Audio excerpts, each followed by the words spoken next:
Alright, let's try this one more time.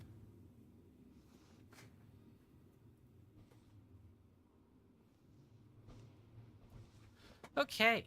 Hey, Devious. I'm sorry for missing you earlier. Was trying to scramble around doing 3 different things. But I'm glad to see you. Hopefully you enjoy your stay. That man is the scum of the earth. Now let me switch to the correct headset.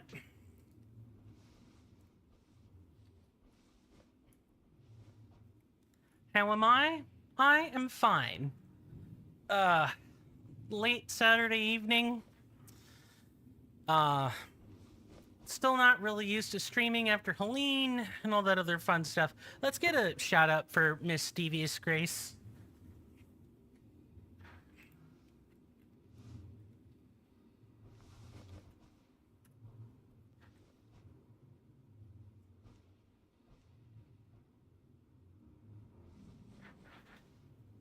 You're welcome. You're welcome. How are you? How are you doing? Hopefully well on this Saturday evening. Apparently, I need to check the game volume.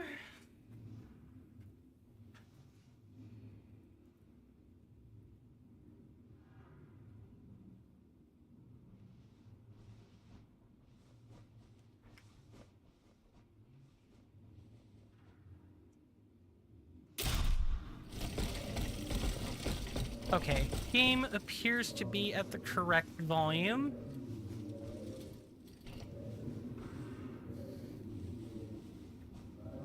Just finished your 1 month at your new job. It's going well, coming into the busy season. Probably going to be working a lot, but hopefully it'll be worth it in the long run. Nice, nice. You may have told me this before, and if you have, I apologize, because last month Helene happened, so I forgot a lot of stuff. But would you be willing to share with us what that job is? You don't have to get super specific if there are NDAs or anything. Just a general description of what's happening is sufficient enough. It's great to be doing this. Car and dog groomer. Gotcha. Wait. Car and dog groomer? Okay. Cat. Okay, cat and dog. I'm thinking, wait, car? Not, but yeah. Cat and dog groomer. Nice, nice. Yeah, I certainly hope that's working out for you, as you've already said. You said it seems to be going well, and I hope that continues. And yeah, I can definitely bet that this is going to be the busy, like this month, November, is probably going to be the busiest month because it's right before Christmas. And what do people like to do generally before, winter shows up, but specifically before Thanksgiving shows up? Get a haircut, trim their pets, and polish up the car, among other things.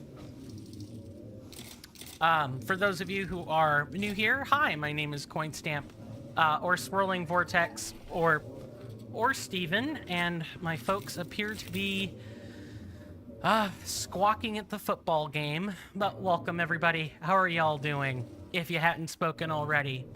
Hopefully well, hopefully well. Welcome to another episode of Steelrising.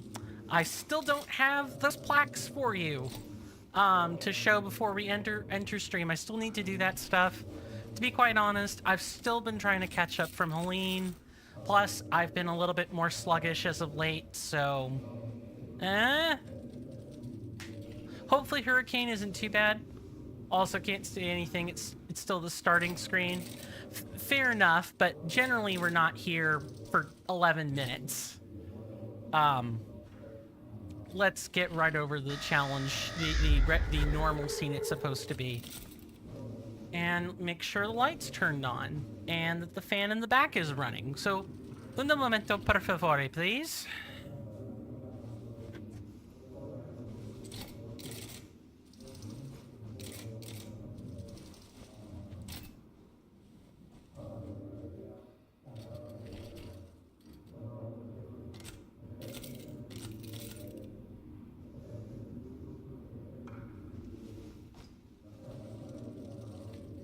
Okay.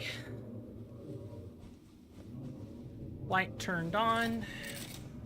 Fans are running at pretty much full capacity. Old fogies in the background running, looking normal. We're good to go. I jest about that last part, but how has the rest of life been going for you, Devious? For those who don't know Devious, they stream a little bit of everything. Kind of like I do, but their focus is more on horror or adventure, whereas mine tends to be strictly action RPGs, but some adventure stuff sometimes.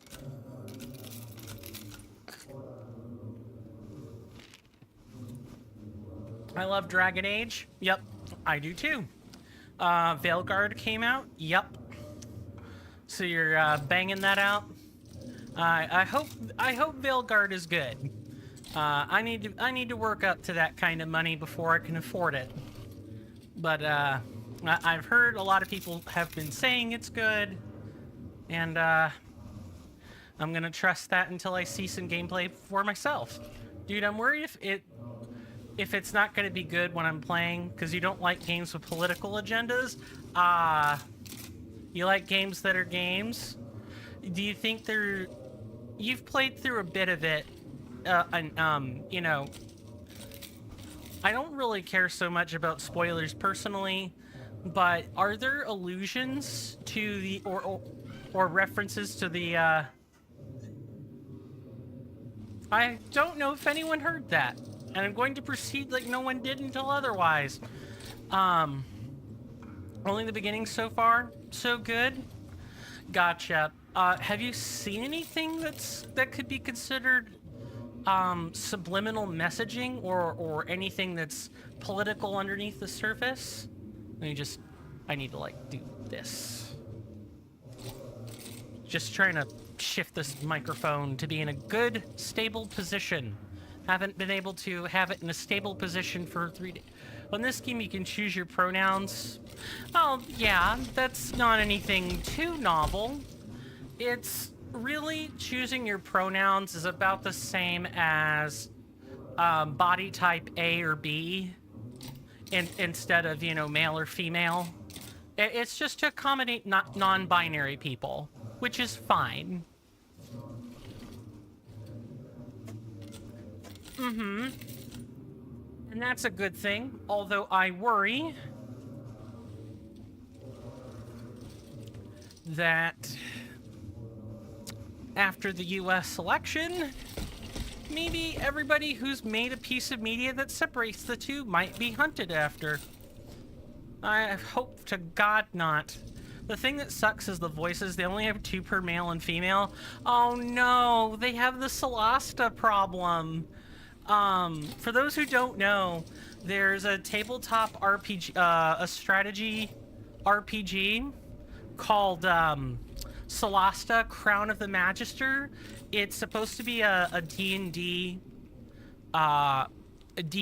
adjacent game, and they have like 3 gender distinctions, right? So male, female, and transgender, with he, she, or they, them pronouns, which fine, but you have 3 male and 3 female voices, and just the 3rd male voice is also the transgender voice, although you can use any voice as far as I understand, but the canonical they them voice is male voice number 3. And so you wanted a really girly voice, but they just had medium ones, and you can't turn your pitch high. It's regular or low. Oh no. That sounds like a job for mods, if I'm being quite honest with you. It definitely sounds like the job for mods. Someone's gonna pitch modulate those voices. Don't you worry. Although if you bought it on console, maybe Xbox? With all the customizations, each category should have a lot of choices. I agree, 100%. So maybe if other people are also, wink wink, nudge nudge, also having the same problem, maybe you could write a letter to BioWare and get them to, you know, pony up for a new patch that adds some of those things.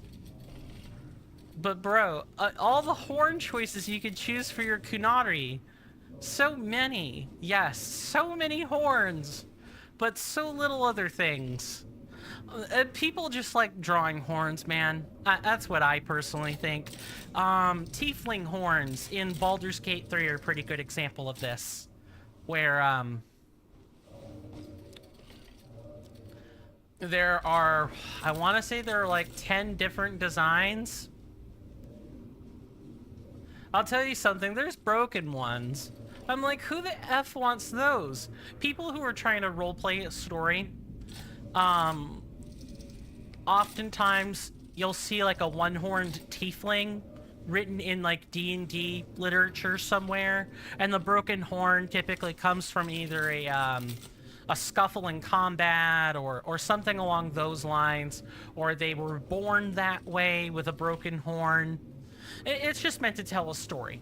True? Yeah. So guys, before we do a recap, it means you're a loser. Yeah. It just means you're an underdog. Kappa, JK. Fair enough. Okay. So, before I wear a hat, speaking of caps, here's what I'm gonna do. I have a cup of coffee. I'm trying to show this like that's gonna help you. I have a cup of coffee sitting out in the kitchen. I'm gonna go grab that cup of coffee. And when I come back, I will wear that hat for 5 minutes. I am going to run a 30-second ad to extend the pre-roll protections, so please, feel free to get up and, you know, stretch for yourself or grab a quick drink out of the freezer and what have you, and I will be right back.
Okay.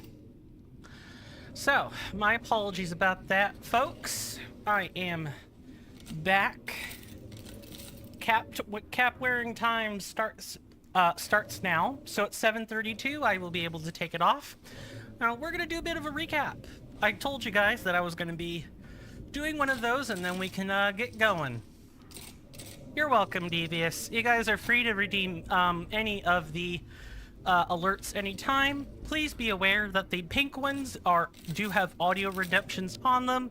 I am, of course, continuing to work on standardizing those, but it takes time, and as I've already said, I'm sluggish on catching back up from Helene. Helene kind of really seriously debunked and like desynced a lot of what I would normally do on a day-to-day basis. So I'm having to get back into my groove. But I will say one of the things I was able to do before, or perhaps while all this mess is still going on, is I've got a secret project, and it's on Patreon if you want to see it. Wink, wink, nudge, nudge. All right, recap time. So last time we dealt with a bunch of these old fogies. They asked us to do a bunch of things. This chap here wanted us to look at a Nicholas Flamel's tomb, one of the fathers of alchemy. This man here wanted to figure out where, what Cagliostro had in store for his fellow slaves. Turns out that Cagliostro was going to use slaves and the souls of slaves to fuel the new automats. So we put a stop to that, for sure. It was a super fucked experience, to use the French from episode 8. If you guys have not seen maybe the last hour of episode 8, please do so, because oh my god, the whole quest with Julian Raymond is warped. It is cracked, even though it's a parallel universe. The things that you see in this quest, in the related quest, is just stick a fork in it. These two men had us. This one here wants gunpowder. This one here had us look into our past, and helped us out with another quest. This man here wants us to go to Montmartre and find Marat. He's the main quest giver right now. Mirabeau was being shifty and sly for some reason. He went back to the Louvre, grabbed some documents, and then as it turns out, there was just a giant misunderstanding. It's been cleared up. We had a man named Jacques Necker, make sure to say that correctly. Mr. Necker had some quest related to the treasury bonds of France, but more importantly, he wanted to know about his wife, where she'd went off to, and is she alive or not. We found a letter by his wife, so as far as we know, she's alive, and so is their daughter. So Necker booked it out of here as soon as we gave him that news.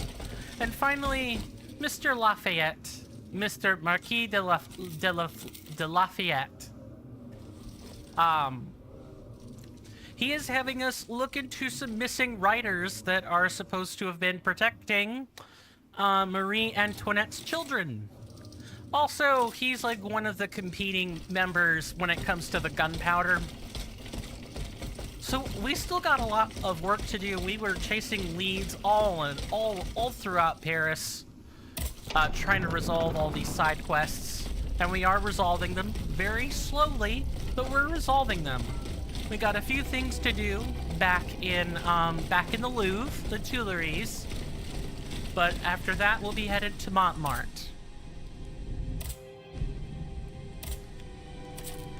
As you can see, this is really the only place left. And we gotta find Cagliostro and a certain Joseph Balsamo's workshop, who in fact may or may not be the same man. I happen to know the real history. Not all of it, but I know enough. If you guys want to know more about any of the particular commands, for those of you on Twitch, YouTube, I'm still working on it. I'm so sorry. Please type in !firebot commands to get more information about any of the commands that I have access to. You can also type in !French Revolution exactly as it's spelled, into the chat. And I'll do that here as a point of demonstration, in fact.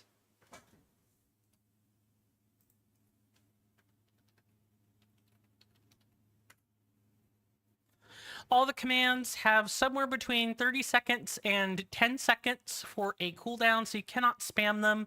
So now that I've typed it, you guys can't type it for yourselves, but the commands do work. I really recommend reading the the abridged timeline for the French Revolution, because one of the things that I really want to make clear about Steelrising is, although a French game development company designed the game, Spiders, and its parent Nacon published it, this is not how you learn French history, ladies and gentlemen. Mirabeau was a frickin' traitor.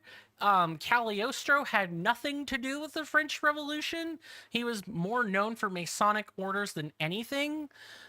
Jacques Necker got sacked for his role prior to the French Revolution twice, or 3 times. And even after the French Revolution, Robespierre, the main author of it, would end up starting the Reign of Terror in France and end up getting hanged. He ended up actually being executed for his role in that. So most of these men in here have like really checkered pasts.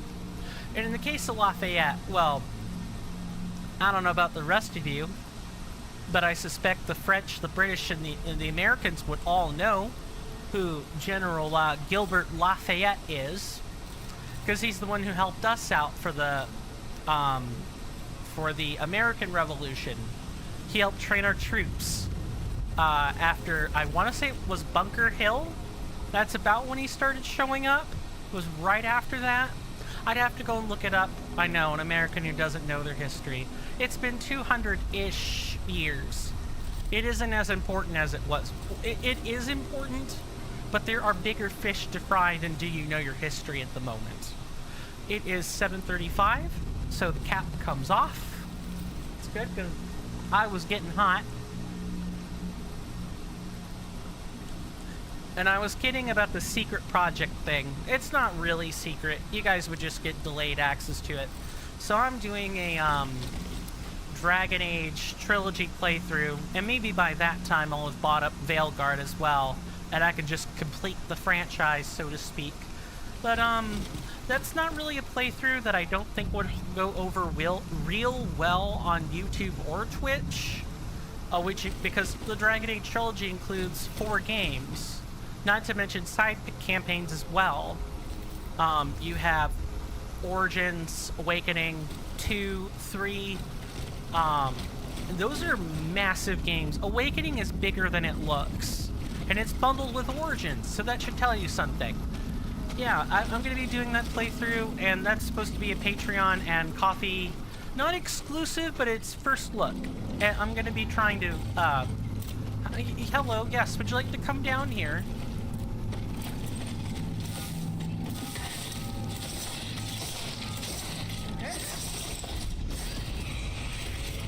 But I am going to be making videos for those content avenues to finally satisfy a point of Patreon and Coffee that I had been neglecting. Don't worry, you guys will eventually be able to access the same videos. After all, for Coffee to get it, it does have to go on YouTube with an unlisted link. But after a month, I'll be able to actually reveal those to you, thumbnail and all, and you'll see it for yourself. And I look forward to doing that. So look forward to more content in the future. Okay, let's figure out where we're supposed to go. So we need to find find Balsamo's workshop.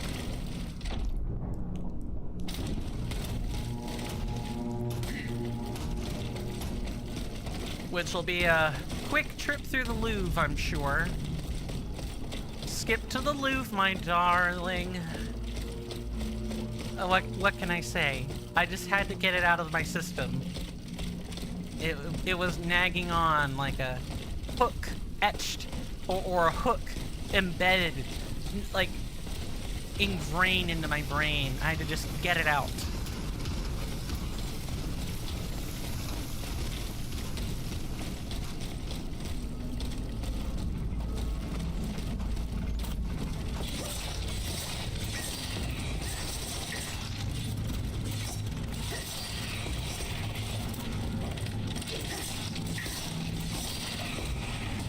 So what we're doing now is we kind of accidentally stumbled into this area before. Now we're going back on purpose in order to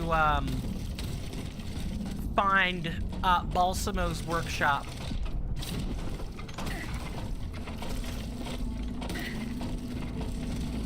Oh, come on, come this way.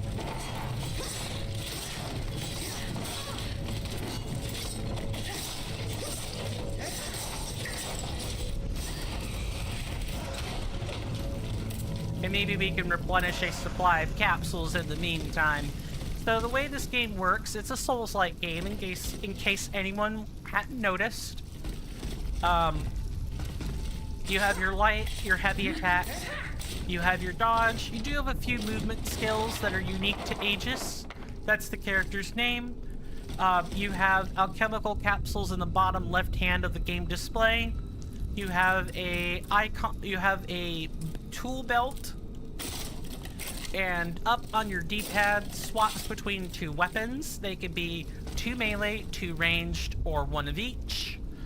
And your goal in this game is to put an end to the Clockwork Tyrant and King Louis XVI, and maybe even his wife, Marie Antoinette, and perhaps even her lover, or a maiden of interest, Gabrielle Polignac. There is a lot of spoken French in this game. It's to be expected. I cannot do French, surprisingly enough. I cannot speak it very well. The thing that I could kind of get is Italian. French, not so much. I did not mean to spend capsules there. Oof.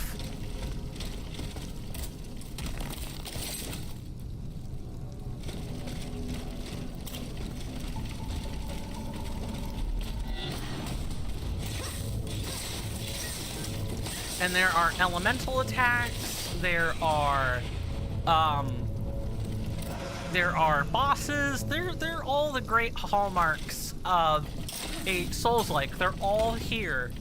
The only thing about this game that I'm gonna knock on it so far is it's not really well optimized for PC. There are things... This game was published before Greedfall, a game made by the same company, was. And Greedfall was also not well optimized, but it ran a bit better for the graphical settings you could get out of the game. So it kind of stinks that Steelrising kind of feels like a letdown compared to that. And they're completely different games. They're completely different games.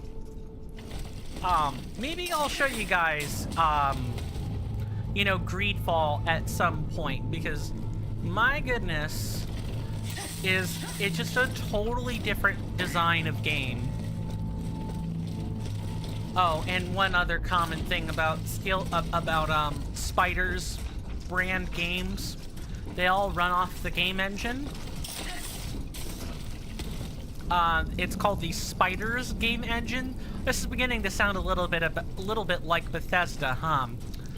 You know, where they have the creation engine or the Gamebryo engine prior to it, which the creation engine is essentially just a scaled up version of the Gamebryo engine with fewer kinks in it. Yeah, Bethesda is like one of the last few remaining holdouts for having like their own game engine, because in case anyone hasn't heard in game news, most people are using Unity 5 or Unity 4 for their games this year, which means they're going to be photorealistic nonsense. Not nonsense, but every game is going to look kind of similar.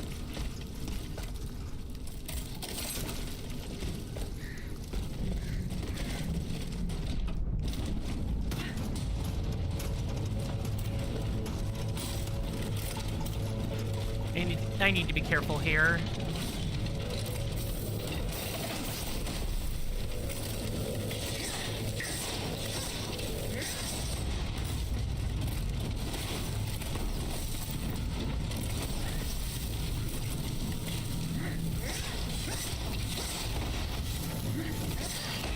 Okay, this one.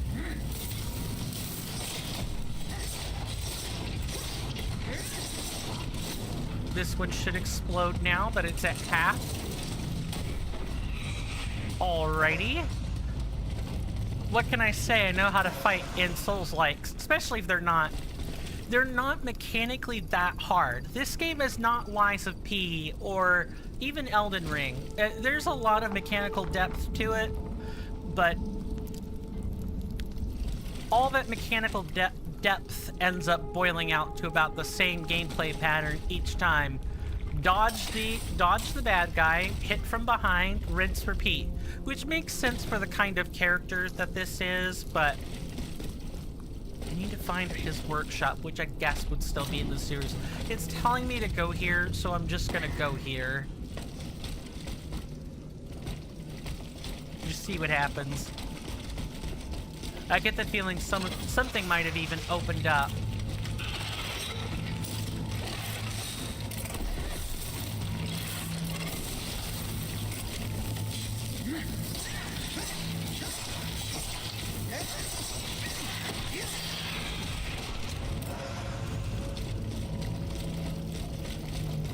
But I have worked really hard to curate information for the history of the French Revolution. Because as I've said, I really don't think people should be learning their history from video games. It's one thing to say, you know, yes, you know, a game is perfectly legal to inspire you to look at real history, but it should never be the real history. Real history is murky, ugly, awful. People are real outright scumbags in it. We don't have a magic robot to...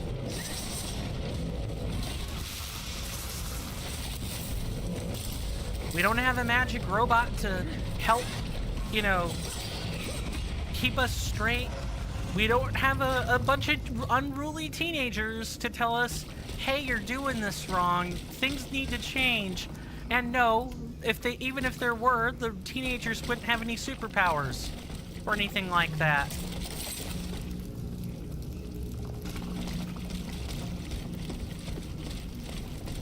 Real history is gritty stuff, and it needs to be respected and studied, not revered. You don't want to revere old history, but you do want to give it due diligence.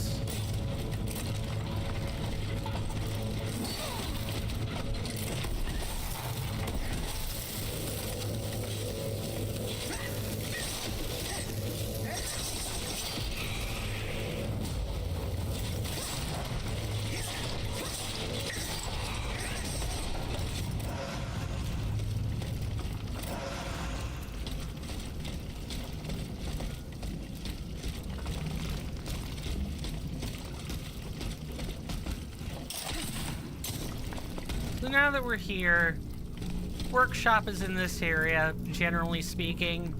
All we have to do is just... maybe they're even one and the same.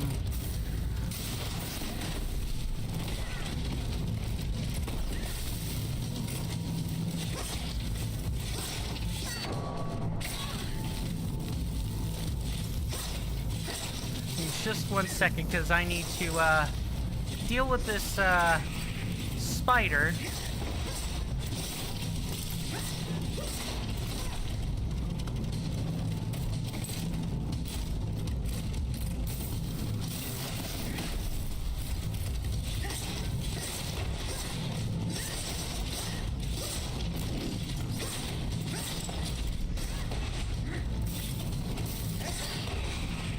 Oh. Well, at least we're not losing a whole bunch of resources fighting these things.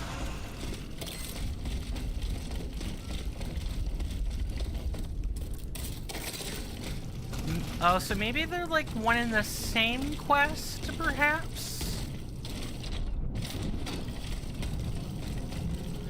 Yeah, maybe they're one and the same. Alright, well, this is Balsamo's workshop.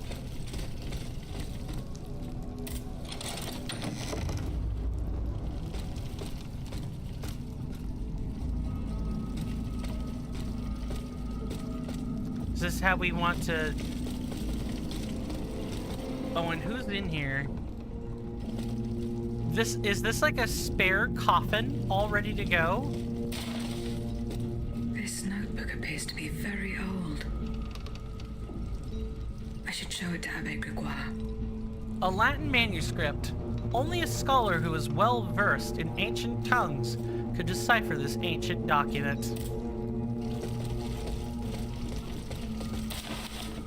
Monsieur le Comte, I regret the unforeseen difficulty of which you have informed me. If we do not put an end to it soon, the smooth running of our operations could be impeded. If, as you claim, the dancers indeed left St. Cloud for Paris, if she is attacking our machines with the facility you describe, I demand that you discover as soon as possible the nature of the malfunction that allows her to ignore the order she was given and learn why she has turned against us. Try not to lose my trust. Louis.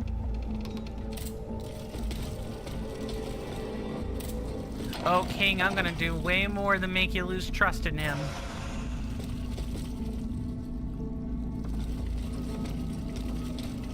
I'm gonna put you through the guillotine.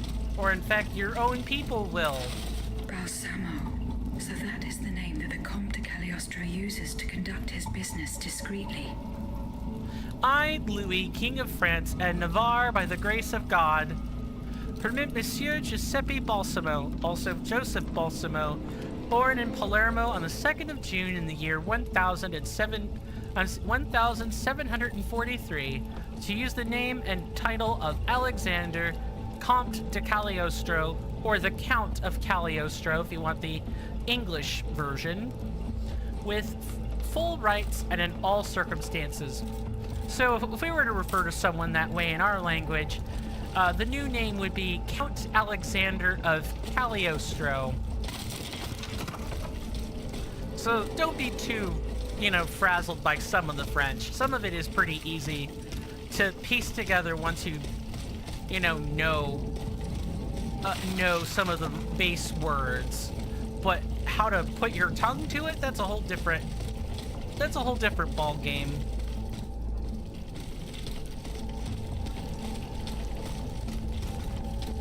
Ah, so this is the workshop we saw earlier.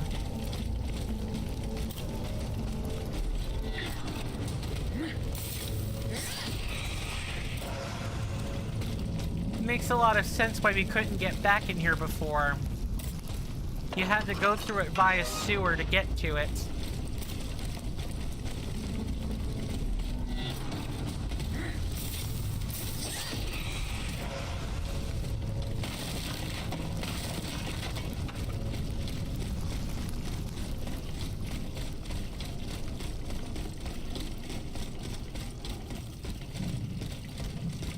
Got a bunch of cages, too. Putting people in cages? It hits a little too close to home sometimes.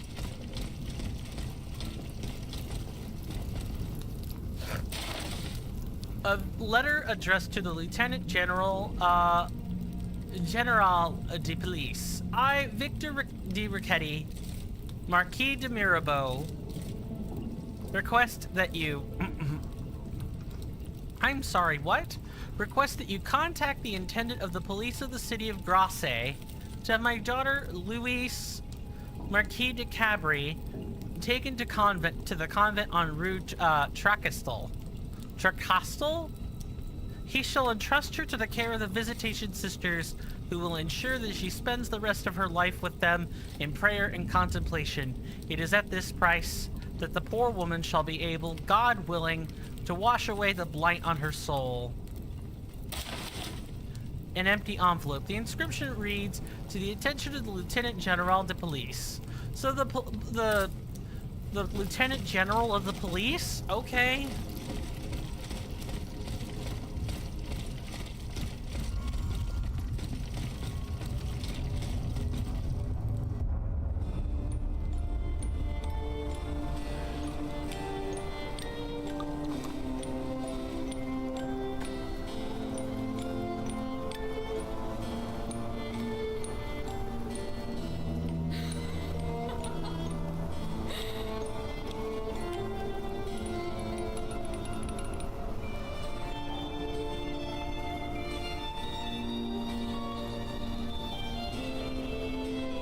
there's Atanias.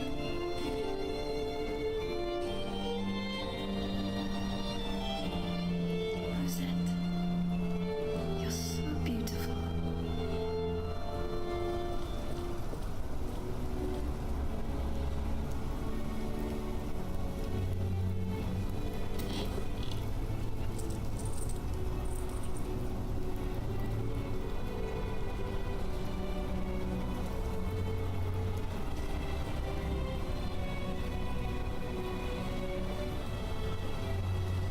You'll stay with me always, n'est-ce pas?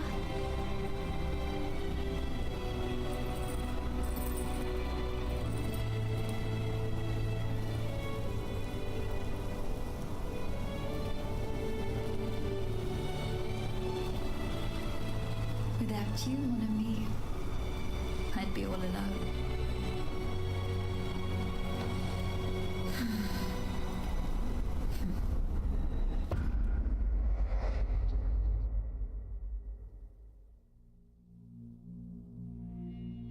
Oh, I don't like this. This box is covered in astronomical symbols. It's no use.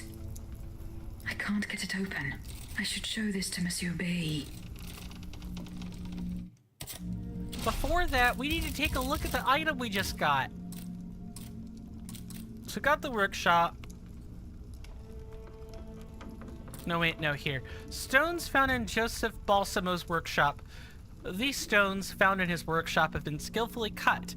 Careful examination reveals that their distinctive color and transparency are unlike those of ordinary gems. Are they extremely rare gemstones, or are they intended for a special purpose? Leather wallet. This portfolio, found in the Count of Cagliostro's workshop, contains 2 envelopes, one of which is empty. Both are addressed to the Lieutenant General de Police. Without a doubt, this is the portfolio given by the Marquis de Mirabeau to Monseigneur de la Fare at the end of what he believed to be his final confession. And the secret box. A sturdy box made from fine wood and decorated with intricate astronomical motifs. A complex mechanism prevents the box from being opened by anyone who does not know how it works. The moment she grasped it, Aegis was hit with a touching vision of Mademoiselle de Vaucanson and her automata dancer, of which we are pretty sure they're one and the same.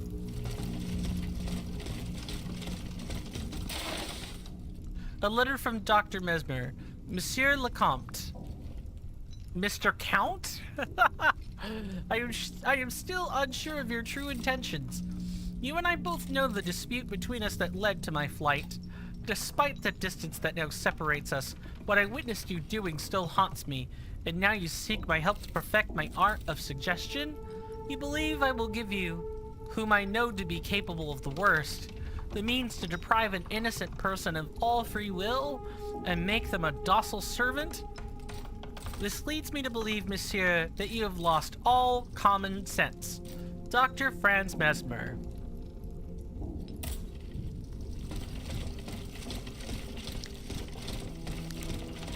So, Mesmer was like the original hypnotist, and Cagliostro turns out is not quite a perfect copy?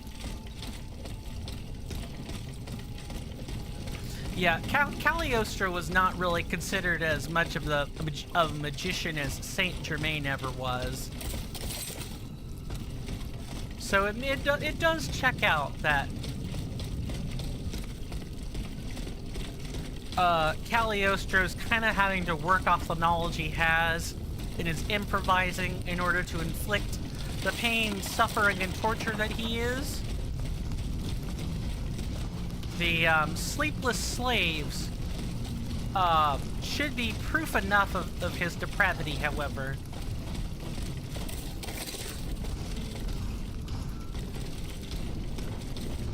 So now that we have this,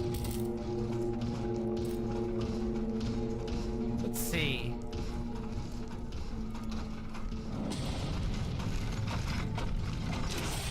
Nice. Come on. Oh, are you gonna make me fight you?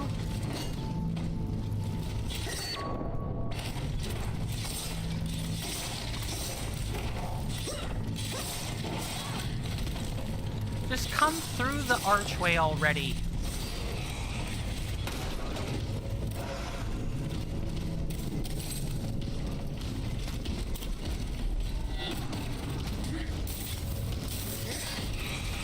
Well, I guess we'll be going back over to the convent, and then maybe we can finally head off to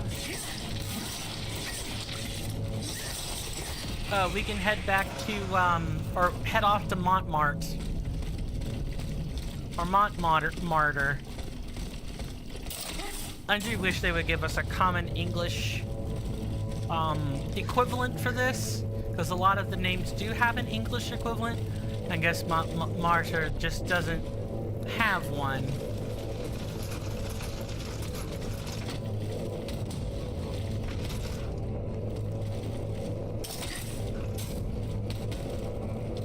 Through here.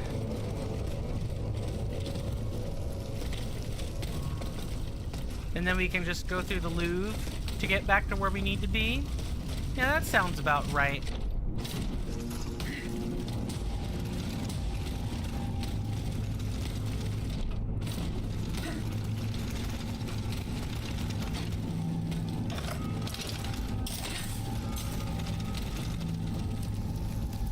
Although I do want to be careful in making sure that I'm actually heading back to where I want to be and not just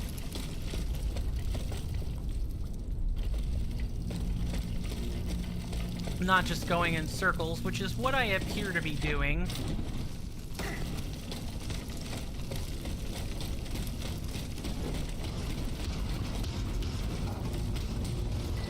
Hopefully everybody's enjoying the gameplay. If you guys like what you see, please feel free to follow on Twitch and subscribe on YouTube.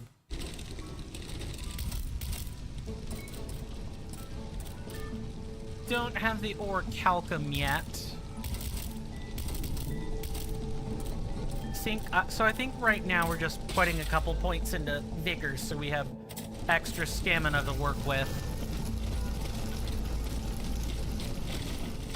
And if you guys will just give me a moment to get out of hair of the public, I will link the Discord.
Okay.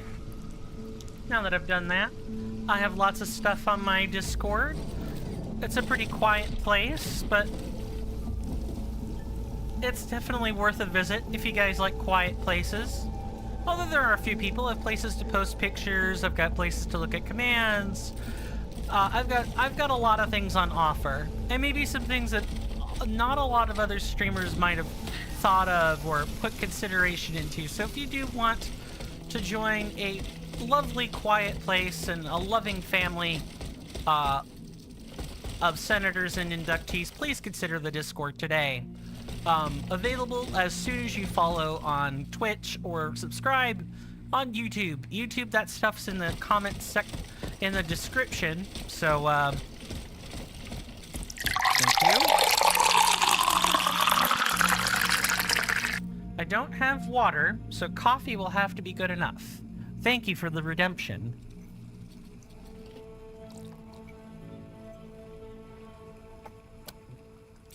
Thank you very much. Okay, let me take a look at my surroundings here. Yeah, we just need to finish going through the Louvre.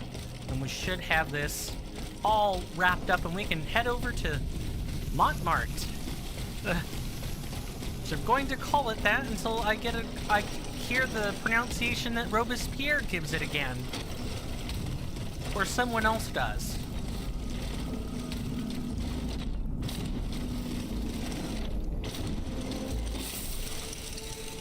Oh, that was a bad time to run out of stamina. Completely deserved, too. I sprinted, I jumped multiple times. Thank you. Oh, hang on, I need to make sure I read this. Thank you for bringing happiness, even when you feel you're not doing much. You could be making someone's day a lot better just by being you. Aw, thanks. Never give up. Know that you can achieve anything if you put in the dedication and hard work. And there are people out there that appreciate you. For real. Thank you, Devious. Thank you very much. That means a lot to me. I realize I don't sound that way, but I am fighting back. An urge to express myself a bit more emotionally. So please know that sentence just made my day for the rest of the night. Really appreciate it. Again, if you guys have not checked out Devious, please do so. Ooh, is that a picture of Loki? It sure is. No problem, friend. Thank you.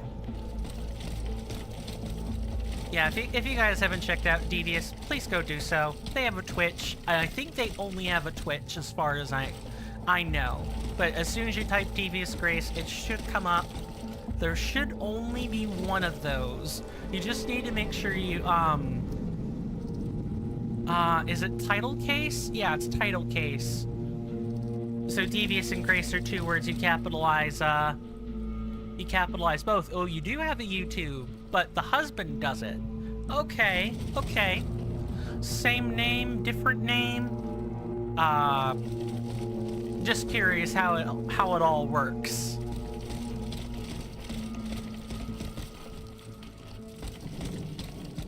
Okay, I need to figure out. I need to not be getting lost.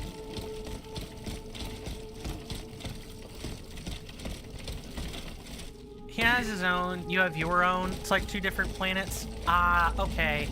Okay, that's making some sense. He makes content when you just stream. Makes sense. I mean, hey, streaming is content, but most people would refer to streaming, like straight streaming and nothing else, as an entertainer. Which, honestly, is just as valid as making honest-to-goodness content. I try to do both, of course. And I think if my sibling were here, we'd probably split that up pretty evenly, too. My sibling and I have both thought about doing that type of thing together, but our interests don't line up super well when it comes to making content. About the only thing we really have going for us is like the loose and stiff shtick, as I call it. I'm kind of... Oh, hello. What's this? A note signed by the painter David. Dear Masters and students of the Royal Academy of Painting, I have been informed of alarming disturbances in various parts of Paris. It is therefore likely that the king has carried out his threat and has sent his army into his own capital. The destruction that has been reported is so great that the most valuable works of art must be evacuated immediately and taken to a safe place by way of the sign. I ask each of you to put your every effort into these operations. Jack Louis David. Or David. Pretty sure it would be David. Don't know. What was I saying? There are clips of myself and my sibling both being on the same camera, and yeah, really the duo, like the common duo shticks that you guys think of, good cop, bad cop, and so on. Those are the kinds of things that we don't really have a problem doing. And my sibling is a moderator, but they are not often here. So it's usually just me, but on the occasions that my sibling does grace my channel, they are to be given due reverence and respect. Because if they're here, that's time that they could be spending somewhere else. On a different note, I wonder how, it's not that common that you have, like, content creator pairs like this. I do see it sometimes. The most common one that I think of is, okay, so the common one for me is definitely not a common one for everyone else. There's a Mario Maker / speedrunner and other variety content creator. His name is Ryukar. He's been doing this for a long time, and he got married within the last couple of years. Met a woman named Tammy, I think that's her first name. And she has her own content channels. She streams and records too. They both do it. They both prop each other up. They're both mods in their own channels, in each other's channels, things like that. And they're both kind of partners in crime. Does anyone else know any common partners in crime out there? I'm sure I could do the search and look, but I'm just curious about what people know. Like, either off the top of their head, or, yes, you can cheat, in air quotes, and look it up. That's totally fine. We're going to... And I'm going to quickly try to make a mad sprint for the, horseless carriage. Which is right up... Nope, it's one more. But we can get through here all the same.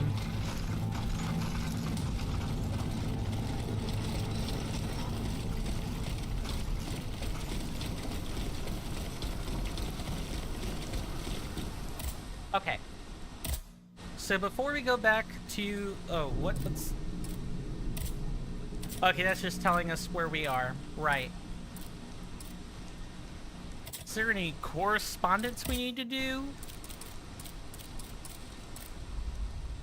No. But we do in fact have to go back to Luxembourg, which is fine. So here's what we're gonna do. I'm gonna leave you guys on this very, very pretty map that someone worked really hard to draw, and you should definitely give the artist that made this, that worked at Spiders, full commendations, full marks, because it looks just amazing. But for those of you that don't know, I generally take breaks around every hour, plus or minus 5 minutes.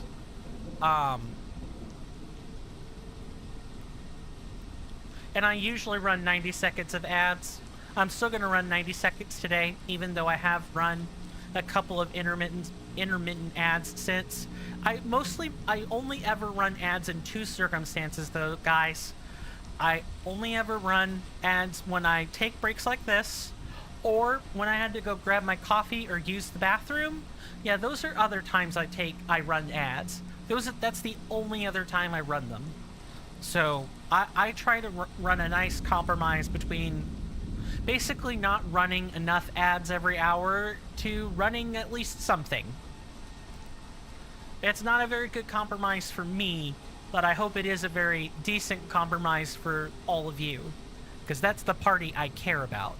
I personally could care less, and I hate ads, and I know everybody else does, but I have to find something that allows me some balance between finding new people that don't get assaulted with ads immediately and, you know, not icing out my own audience.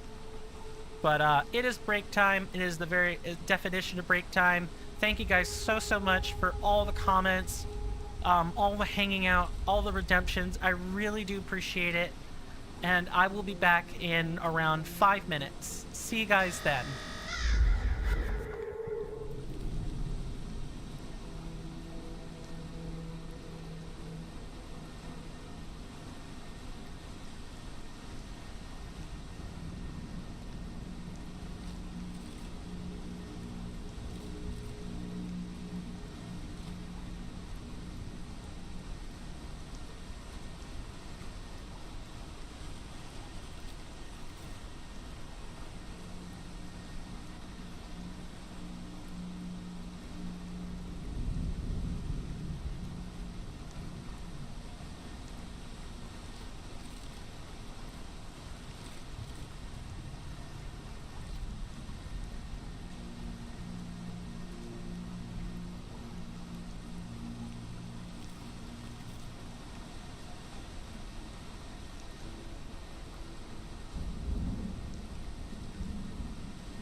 Okay, I'm back.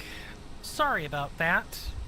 I ended up getting caught with some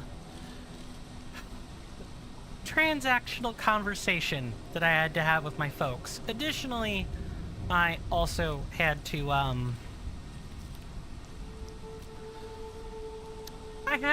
help discipline one of my dogs because he will not stop pumping the only female he can. So yeah, yay.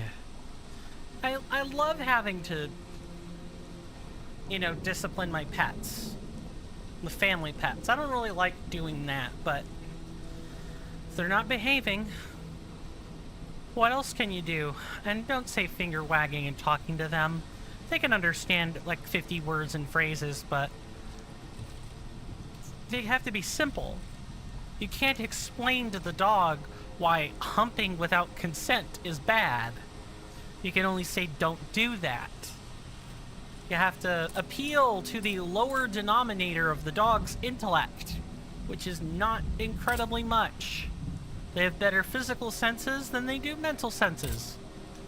And of course, larger dogs have more brain than smaller dogs, and you may be able to get through to larger dogs a little bit more easily, because more of their headspace can be devoted to understanding words and phrases, and they take training.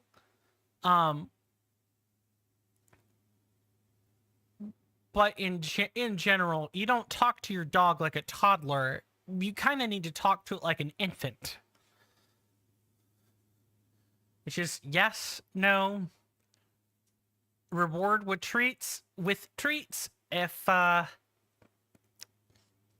they behave well, find a non-harmful way to discipline them when they misbehave, but you have to catch them right in the act. You can't shove a dog's nose in poop an hour after the fact. You need to shove it in their face immediately if you want them to be aware.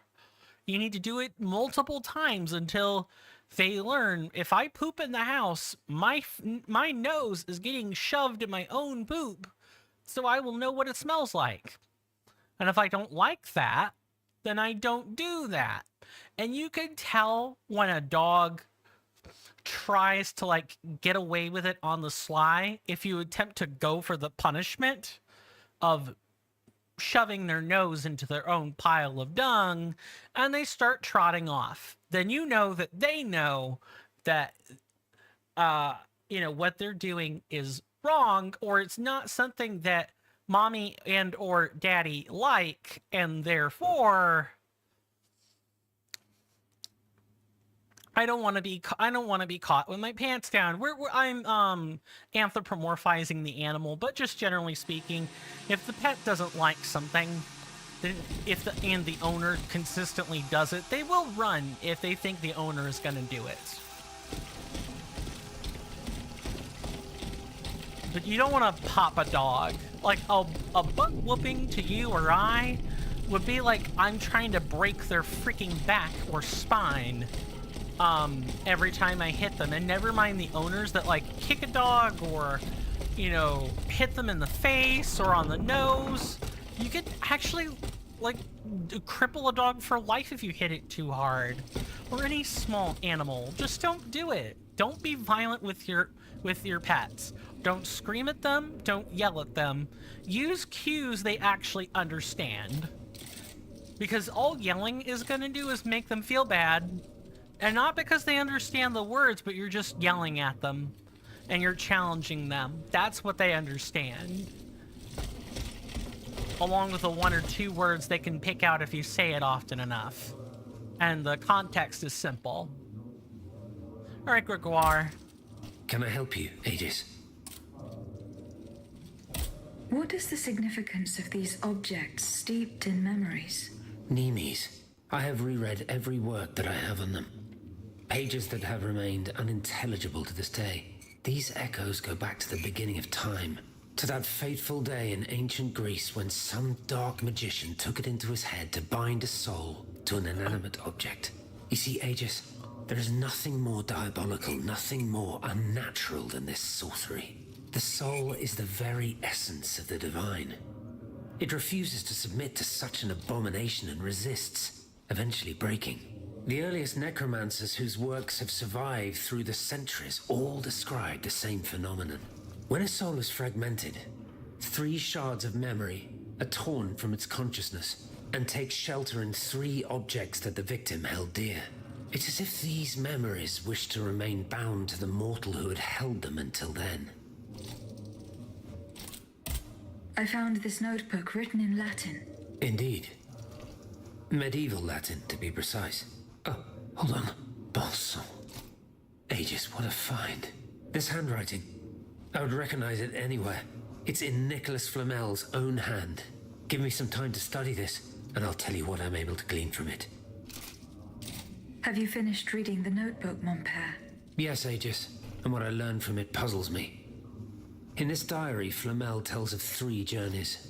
3 journeys into what he calls the in-between. A strange world filled with wandering souls. Tormented spirits that are unable to ascend to heaven. This world.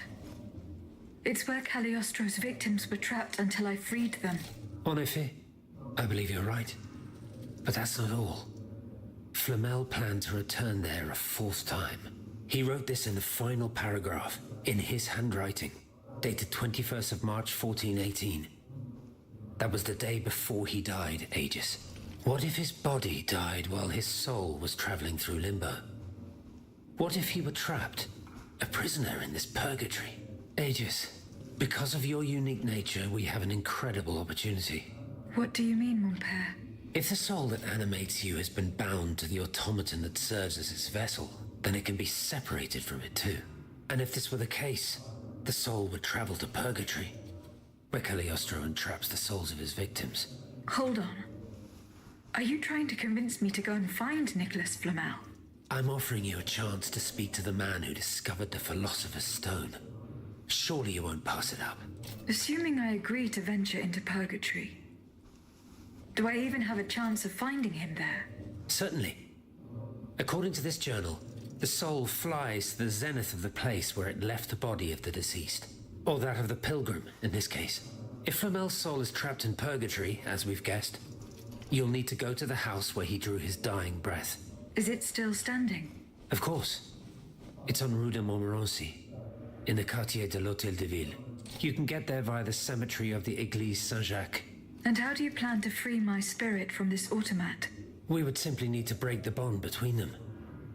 And to do this, we would need to stop your machinery. For a short time, of course. We don't want to lose you, ma chère. As for the rest, it will be a question of mechanics, chemistry, or electric currents, or something or other. Therein lies the problem. This is far beyond my comprehension. But it is fascinating, isn't it? Perhaps Monsieur Bailly and Monsieur Lavoisier could shed some light on the matter. Goodbye, mon père. Good lord, I didn't think we were entertaining flights into the fanciful here. Alright, Delafar, you got a little bit of explaining to do. Monseigneur. What can I do for you, Aegis? Okay, never Goodbye, mind. Monseigneur. Allez en paix.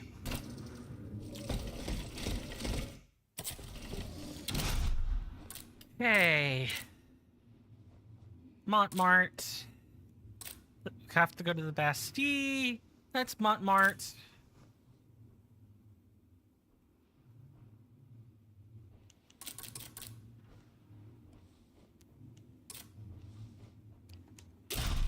Okay, we need to talk to Jean-Sylvain Bailly.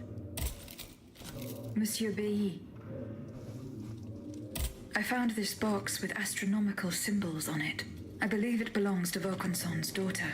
Athénaïs' secret box. I built it with my own hands. It was my gift to her on her 15th birthday. I wasn't able to open it. Naturellement. Athénaïs and I are the only ones who know how. Allow me. You must arrange the planets the way they were aligned on the day of Athénaïs' birth. Voila, like this. What's this locket? Athenais is always wearing this. It contains a portrait of her late mother. She said it was her most cherished possession in all the world. To think, the poor child never knew her own mother. Mommy issues. Yay!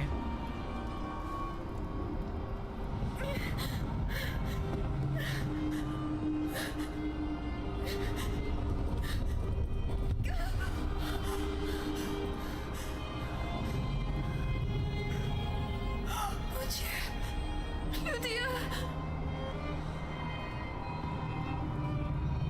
You monster! What did you do to her?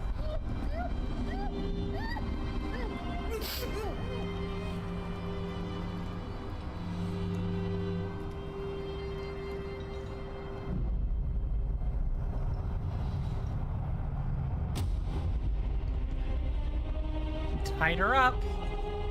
He put her in the coffin. And so now, Athenais and Lydia are the same person. They're not exact. God. Lydia, what happened? You froze the moment you touched the locket. I thought I'd lost you. I saw her. Athenais de Vaucanson. The Comte de Cagliostro has her. Mon Dieu. It is just as I feared. He bound her spirit to an automat.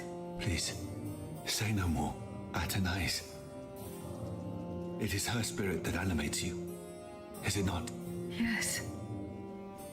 Ba-ba-da-da. Seigneur, quelle abomination. It is vital that you go and find Athenais as soon as possible. She is right in front of you. I am Athenais. Alas, I fear that is not entirely accurate. You know nothing of Athenais, Lydia. Nothing of her past, her joys, her suffering. Nothing of her love for her father. You are but the vessel that harbors the poor child's soul. Where can I find Athenais' body? God only knows. Although I assume that the Comte de Cagliostro is taking pains to keep her alive, this is certainly the only way to keep her spirit alive in you. The only way to free her is to find her body. Why was Eugène de Vaucanson imprisoned in the Bastille? Once he discovered the king's true intentions, he refused to continue cooperating with him. He refused to use his talents to create this abominable army. But the king didn't take kindly to his resignation. Eugène did manage to get a letter to me just before he was arrested. Here, take it. My dear Bailey, I'm writing to you in secret and in great haste. May God protect the mechanical messenger I'm sending to you with this letter. They've taken me prisoner and have made no secret of the fate that is in store for me. I am to be sent to the Bastille, where they intend to force me to reveal my final secrets. Luckily, Athenais was able to escape, but they will certainly try to hunt her down. Go to her rescue if you can. If she falls into their hands, they will use her as an instrument of blackmail. But rest assured, they will not get anything more out of me, even if it means giving up my life. Adieu. Your friend, Eugène.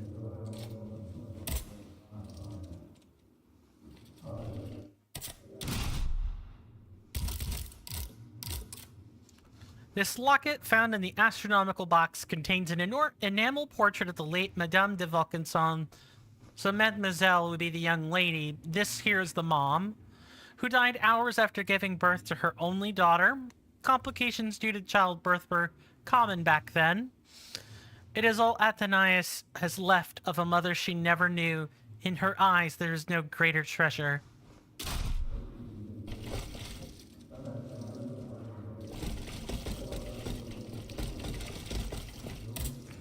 Monsieur Bailly, do you think there is any way to interrupt my internal clockwork?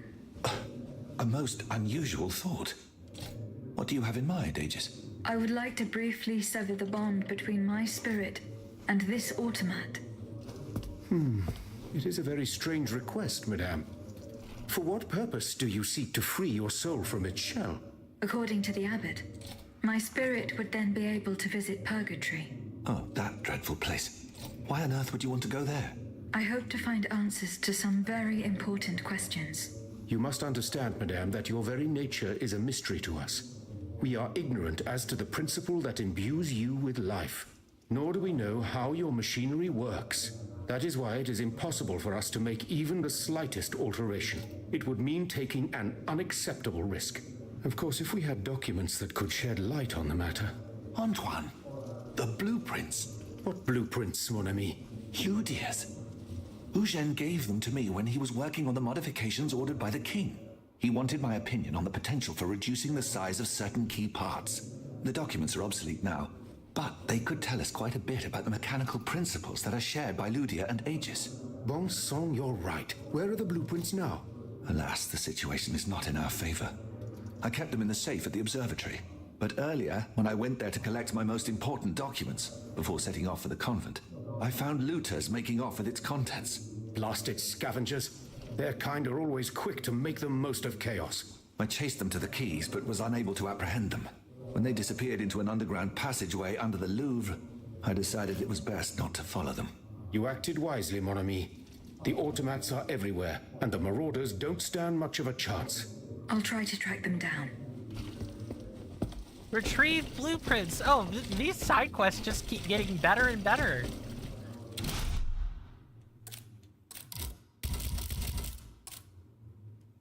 So we need to retrieve Ludia's blueprints from the Louvre sewers. And we are still waiting. We are still waiting for the Queen to reply back, which may mean we need to do the main quest.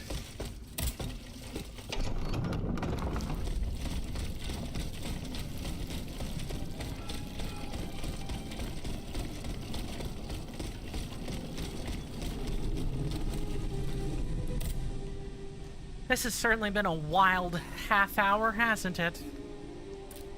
We learned a lot about Aegis and Ludia, and so Ludia must have been the dancing prototype.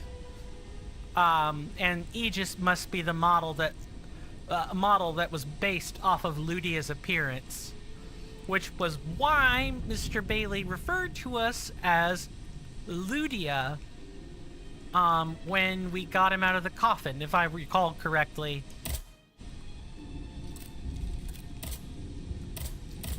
So the blueprints are kind of the last thing we have to do, and then we can, well, at least I hope to God they're the last thing we have to do.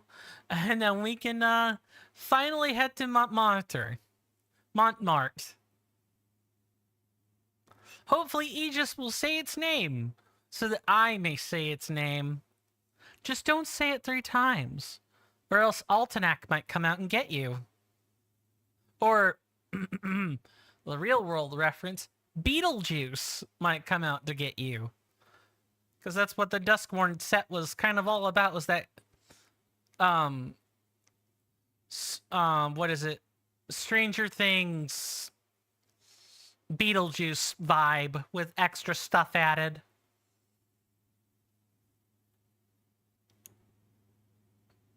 Get used to a lot of loading if you play this game for yourself, by the way.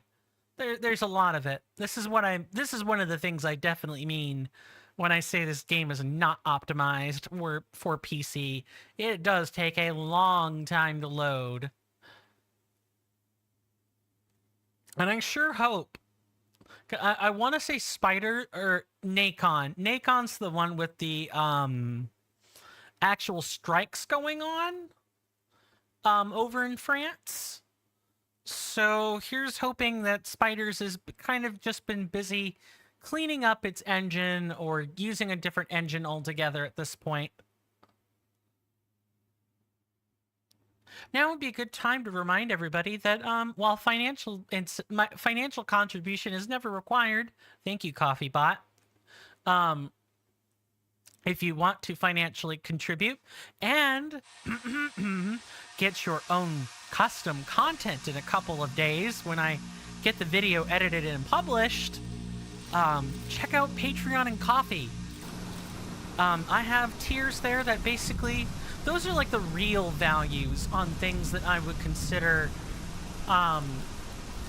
benefits for you guys. Nothing goes above, I want to say $5 or $10. So, in other words, like a tier 1 or a tier 2 sub at most is about what I would price things at. I'm pretty sure it's $5.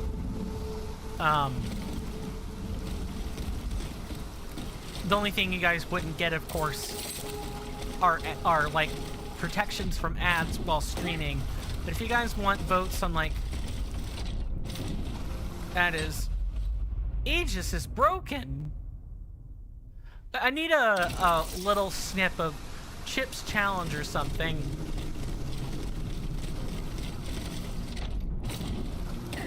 I'm saying like, don't try not to touch the monsters.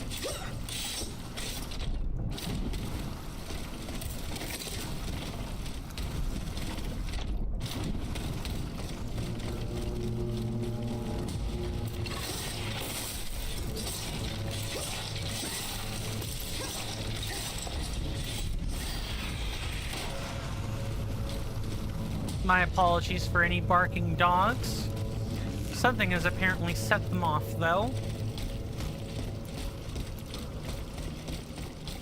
We did see it. We did hear a group of, you know, thieves.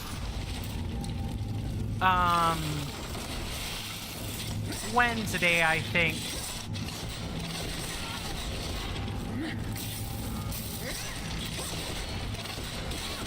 I'm sorry. Under what circumstance does bashing a cage let you smack from the sides?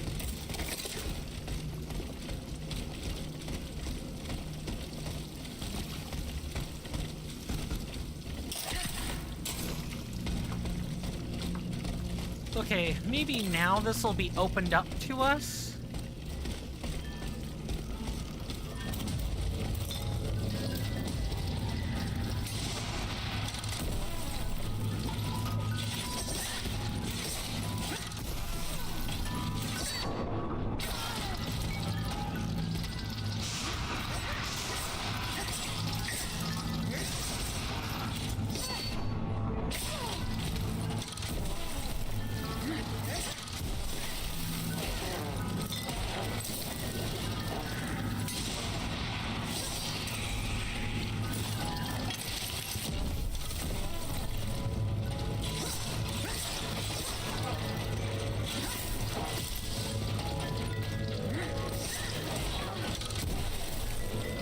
Good lord. This is a mess.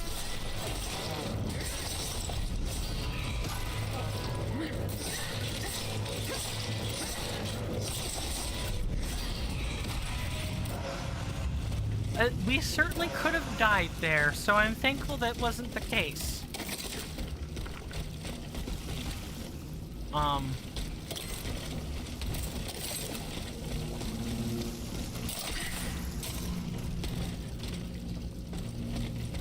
The looters from the observatory. Poor souls. They didn't stand a chance. Okay, so we went through here. Oh no, this was closed before.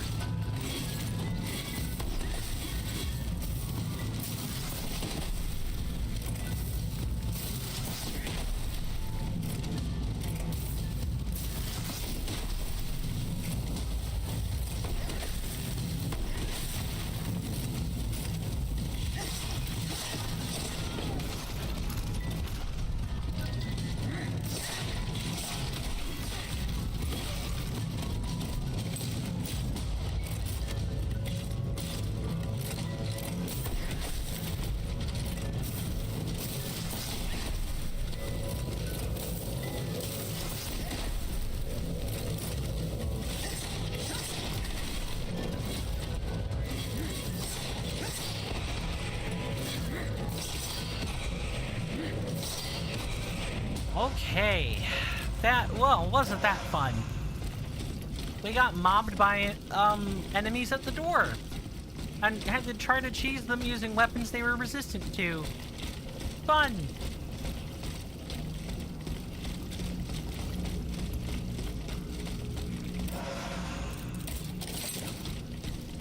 So the blueprints are probably, actually they look like they're there. Alright. So what's this chest then? A carriage token? Ludius blueprints. Fortunately, they are in perfect condition. Monsieur Bailly will be delighted. I bet he will.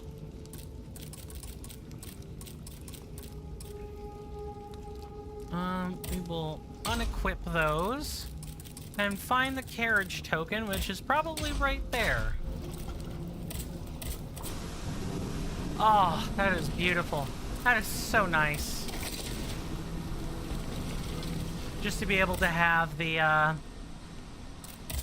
well, let's put in this correspondence. Dear Monsieur, here are the blueprints you asked for. Your thieves were not able to profit much from their theft. They met with an unfortunate end.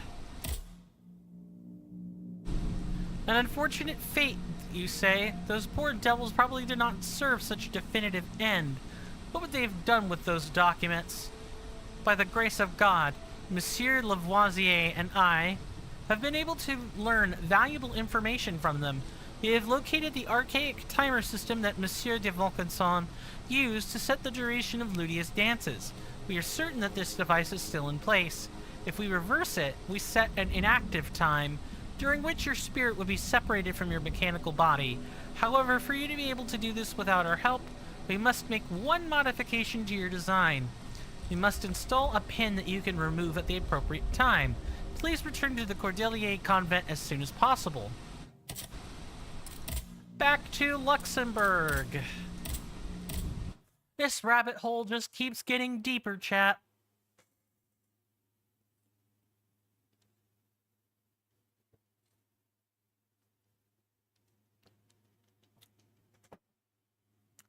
Alchemy and necromancy and mechanics, those really aren't the things that generally bring a smile to people's face. They might bring a smile to mine because, you know, I'm wired for STEM and I like the sciences and mathematics, but a lot of people would say, ugh. Maybe necromancy, because you can kind of write that in an interesting way, but, you know, chemistry? Mechanics? Ugh. Those are things academic people do. They sit in their office with their chalkboards or with their marker boards and write things down all day. Or, you know, type it on a piece of paper. Etc., etc. But I promise you, you can make math fun. You can make the math and sciences fun if you just gear it toward the right interest. The maths and sciences are really just ways to maneuver and interact with our own world. There are sciences related to food. There are sciences related to, I don't know, ships. I mean, you have all the hard sciences in the world that you want, but you can always specialize what you're trying to study. Specialize the science or the math to account for what you're studying. Now, of course, it turns out you may actually need some math from a different minor discipline of the science or math to make things work, but that's just a part of understanding how intertwined a lot of different pieces of information in the sciences and mathematics are tied together. It just doesn't apply to necromancy. That's a matter of the divine. That's a matter of spirit. It's a matter of faith in some cases, I guess you could say.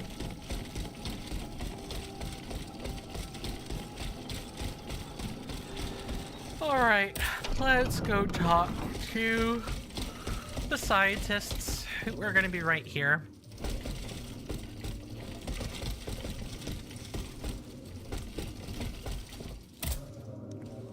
Monsieur Bailly, here are the blueprints you asked for. Good heavens. You found them. Your thieves were not able to profit much from their theft. They met with an unfortunate end. Oh, the poor souls.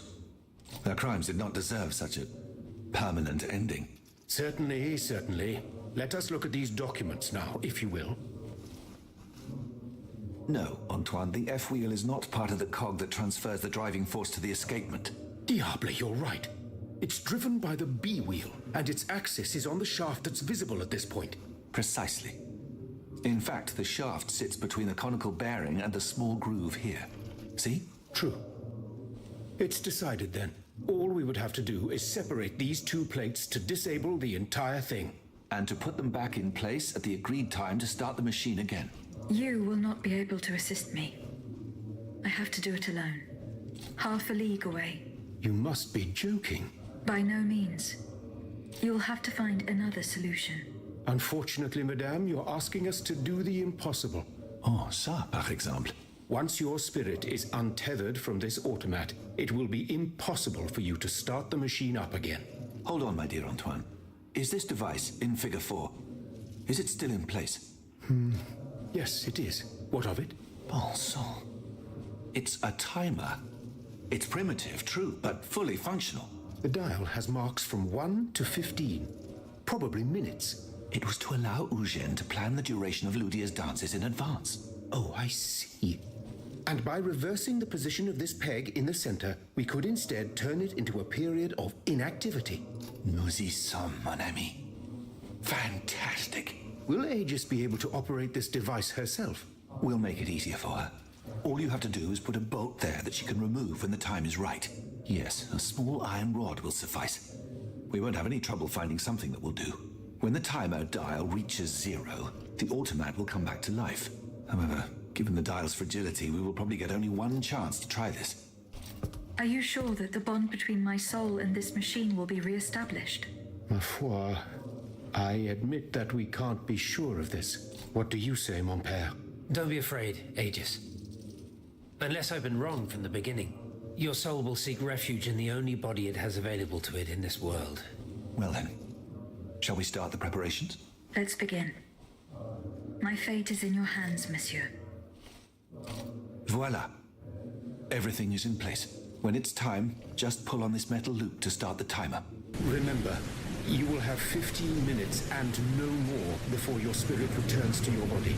We wish you good luck. This is why I'm glad the Remember, subtitles were here. to get Thank you to so much for that Rudolph's, rating party. you'll best go Give me through just the a minute for this cemetery cutscene to behind the finish, Saint-Jacques in the and Quartier I'll de be l'Hôtel more de than Ville. happy Here is the to key tell to you the guys gate. what's going Our on. prayers are with you. In the my meantime, child. how are you guys doing? And welcome into Mrs. Devious Grace and her group of graders. Okay, cutscene over. So, hello. My name is Coin Stamp, or Swirling Vortex. Most people call me Coin. Short, simple to the point. Thank you for being here. How was your stream, Devious? Or, hopefully it went well. Thank you for supplying me with your party of gracious guests. I guess let's do one more shout out for Miss Devious Grace.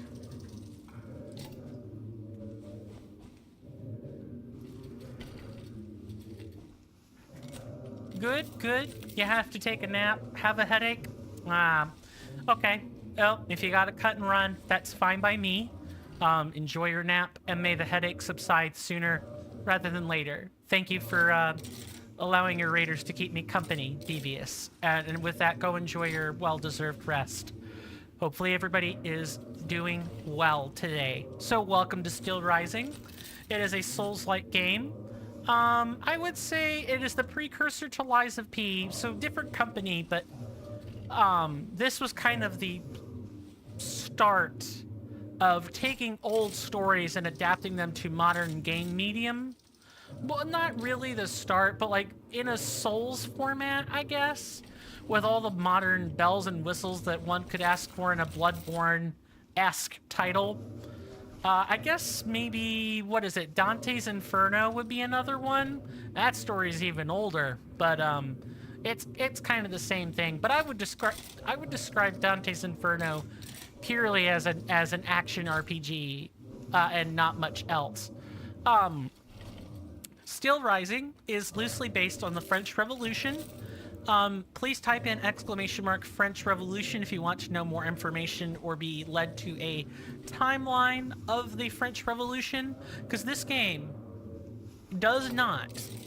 is not a reflection of what happened during the real French Revolution. We are playing a mechanical automat, or essentially an automaton, with her own spirit and personality animated by necromancy is the best way I know to describe it.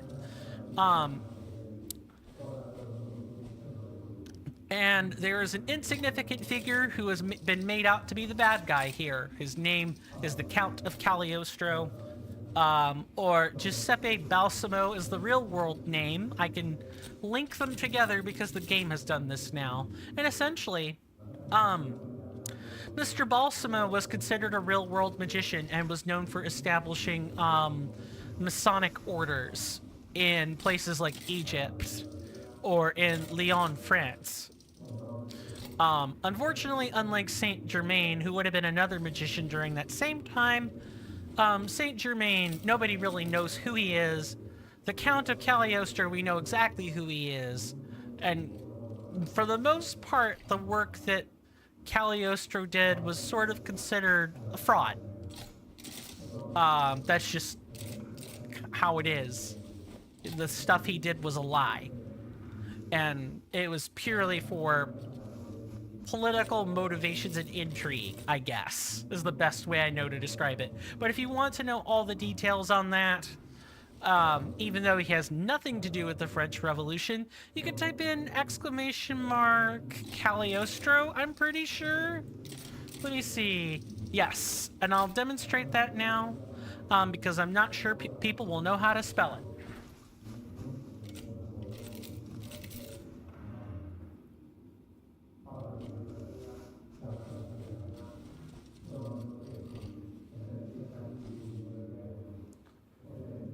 Yeah, and I point you to the Wikipedia pages. Now, I will put an asterisk by this because, you know, you really shouldn't be getting your information from Wikipedia, but the information seems accurate based on the sources that they provide.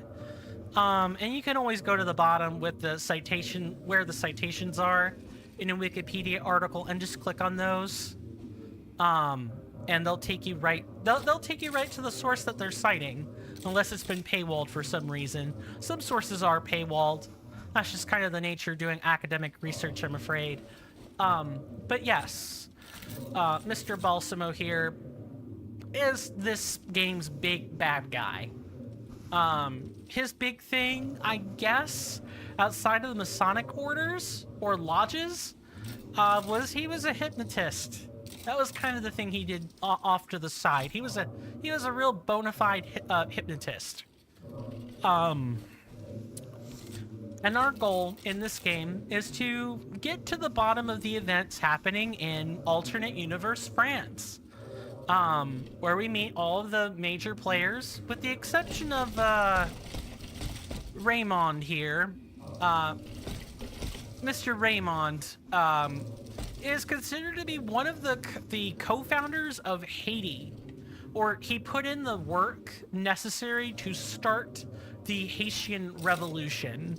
So I don't know if he's a founder per se, but he definitely was one of the ones that helped springboard. I actually have a new command for this.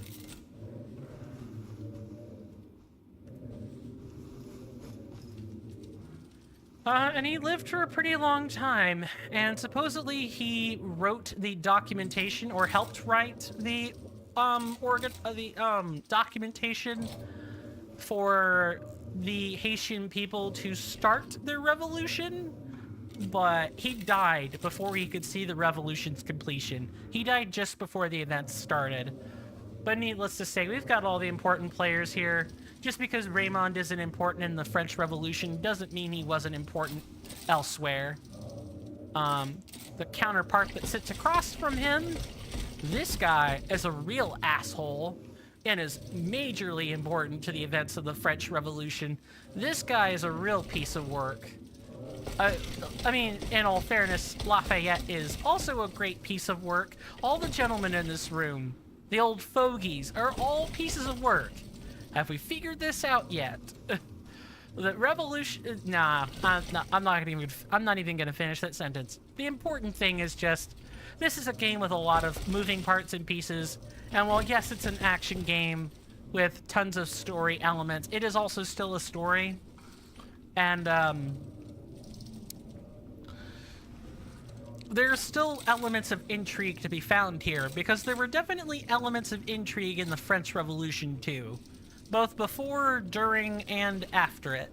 you know, when the Reign of Terror would go on to proceed after that, and then eventually the Napoleonic Empire would follow afterwards, after a series of politically adept moves by Mr. Bonaparte. It's a whole... It's really fascinating stuff, which is why I have the Wikipedia pages, so you guys can go look at it on your own. You can use ! Firebot commands in order to access any of those at any time. I also have a Discord, which I will open up here. And if you come over to my content resources, my content category, and you look under commands, I do need to add the Raymond command, but I do have all the commands listed for the games that we're playing. And I've written some information for you guys to read about, but it doesn't give you access to the command info itself, just what it says it's going to do on the tin, basically. Now, I've already shilled during the 1.5 hour mark, so I'm not going to do any shilling here. Instead, we are just going to go back. What do I need to do now?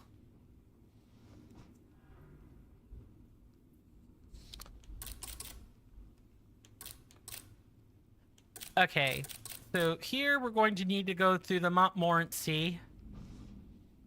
So is everything finally converging on Montmartre? I think so.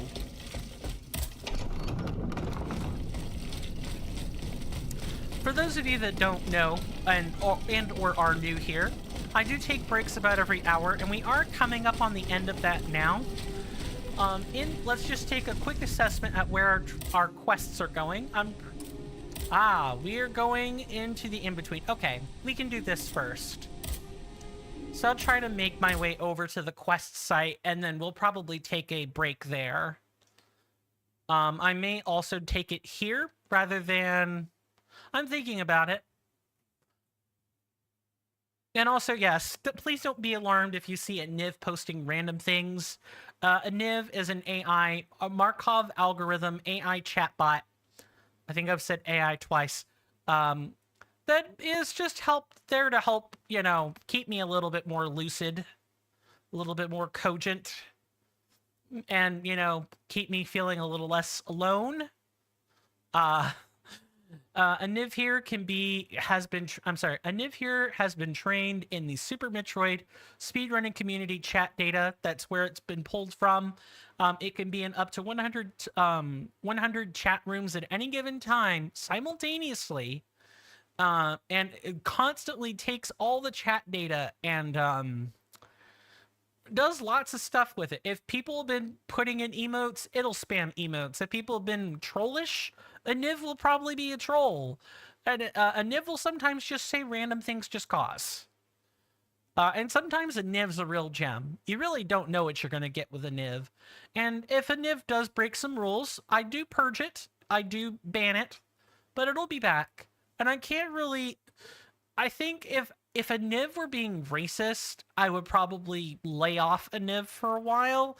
But I'm not sure I can hold a chatbot to quite the same standards as a human being, because a Niv is just a net sum of the data that it has access to. I'm going to trust that the curator for a Niv, or the trainer who made a Niv, knows what they're doing and wouldn't make or has rules in place to keep a Niv from being racist, but there's no guarantee. They're studying this with ChatGPT, Gemini, and so on as well. You know, if the creators of the AI are racist, can the chatbots also be racist? Even if they're given protocols not to be, can they be prompted to be racist? It's an interesting study. An interesting question to ask, to be sure.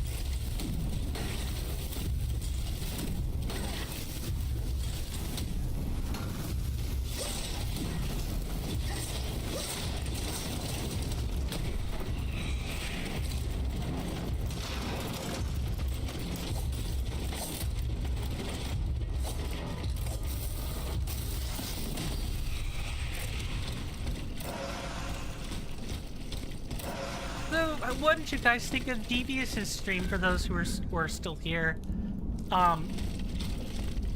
What kinds of things did Devious do? If and you don't mind my asking. I'm sure I can go look it up later if I really need to know, I guess, but I'm always curious to see the perspectives that people have on the content they consume. You know, hearing it from someone else's eyes or ears is, well, it's just a good conversation starter, if nothing else. But we can take it from there.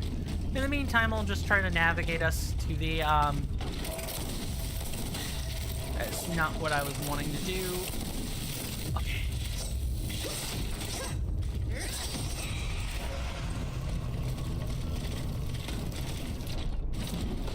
Okay, anything up here? No, I don't think so. We're gonna have to, like, go around a different way? Like this, maybe?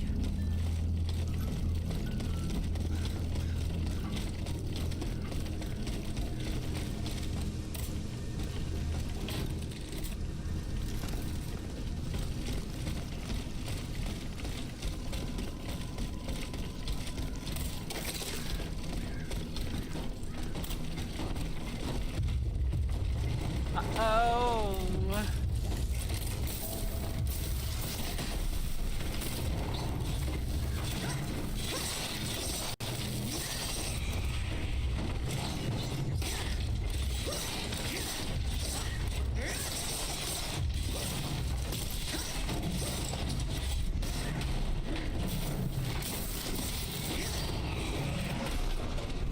How about that, big guy? How are my dance moves for you?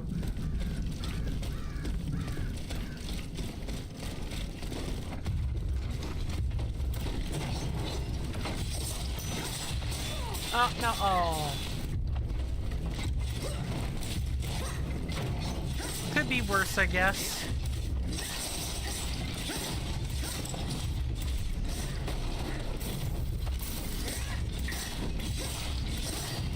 Oh, if you're just gonna stand there and, you know, let me smack on you, I guess don't be surprised when, okay, there's gotta be a way to get up here. Maybe that's what, frick.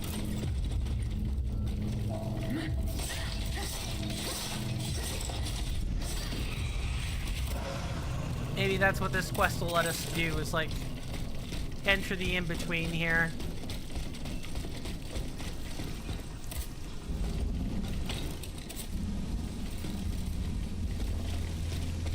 It's not like we could save, so I guess here goes nothing.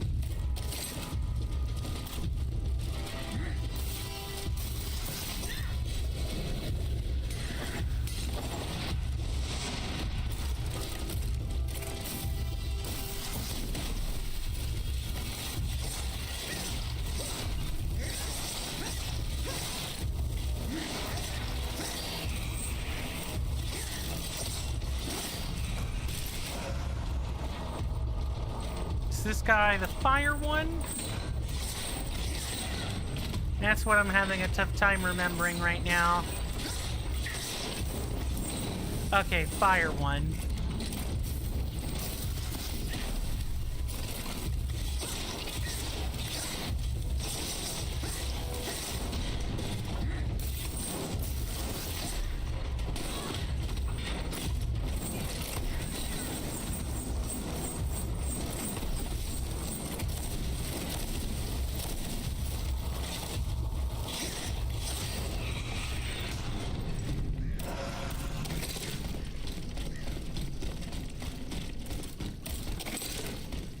Okay, so we're here at the cemetery. This is where we're going to take a break. When we return, we're going to be heading into the cemetery to separate our soul from our body and all of that other stuff. And with that, I will see you guys after this commercial break. 5 minutes on the clock, 90 seconds of ads. Please feel free to get up and get a stretch break for yourself. And if when we come back, I'll do a little tiny bit of shilling, but because we didn't really discuss the Twitch subscriptions.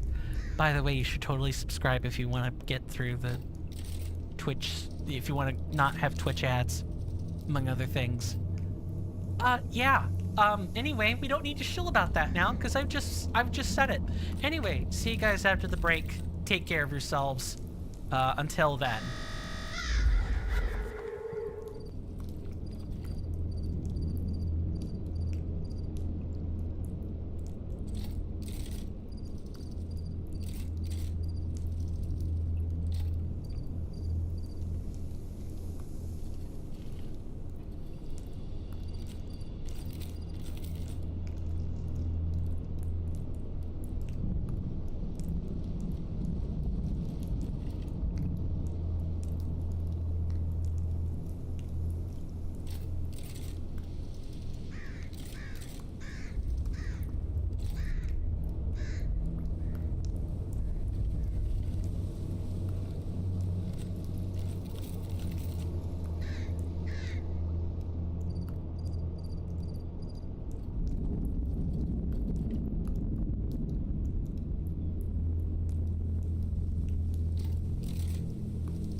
Okay, ladies and gentlemen, I am back.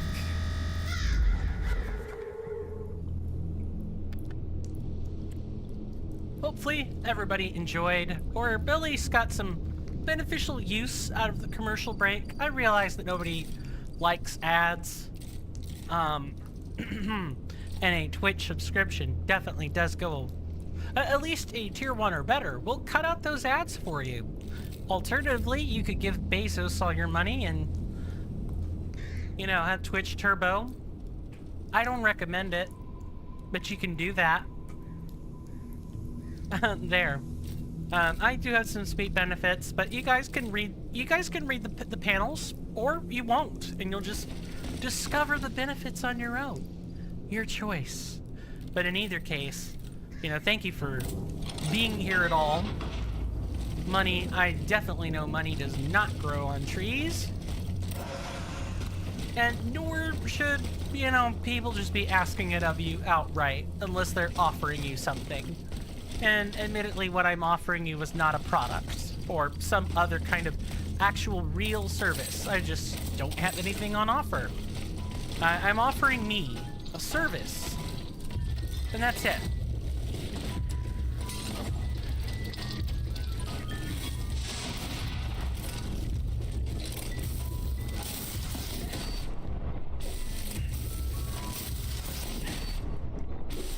Really?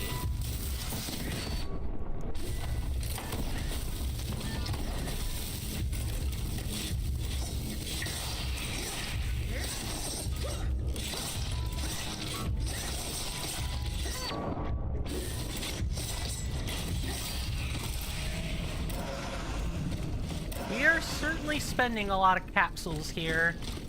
I may have to actually spend some time grinding and getting some capsules so we don't run out. I mean, we have 400, but if I just go using my gun willy-nilly, we will run out. No questions asked. Even with me playing semi-conservatively with ammunitions, we have gone from like 540 to almost, you know, 100 less than that, so I do want to make sure I'm paying respect to my resources. Low? Yeah, I do need to mine.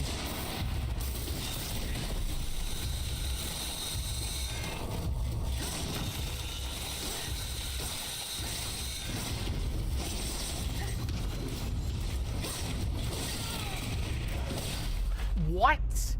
What? I'm sorry, what just happened?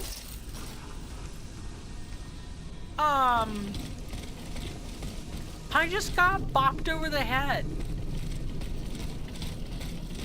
I just died. Alright, time to take things seriously.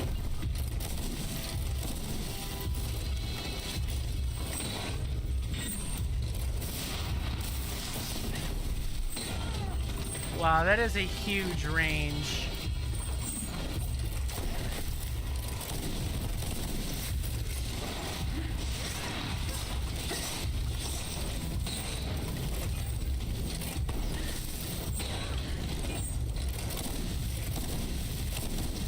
I guess I'm gonna be using my gun a lot.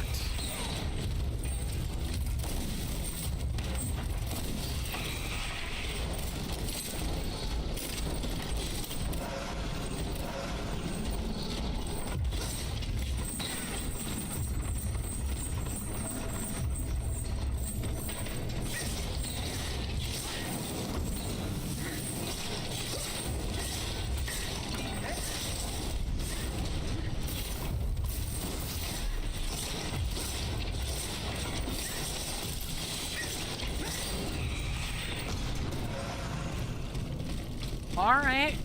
I guess let's hope I don't have to keep repeating that process. I definitely do not want to be doing that.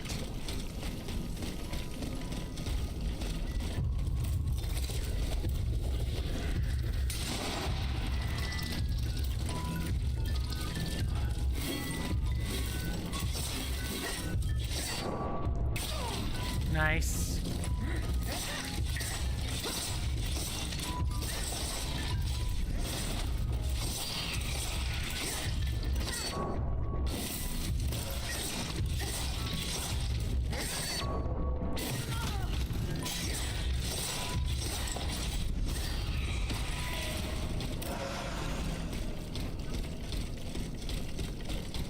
All right, let's try to get through this with a little bit less pain this time.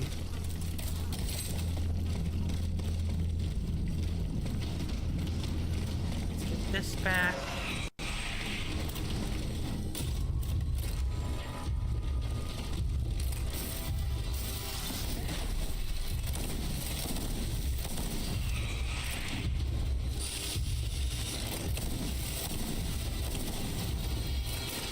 All right, got him.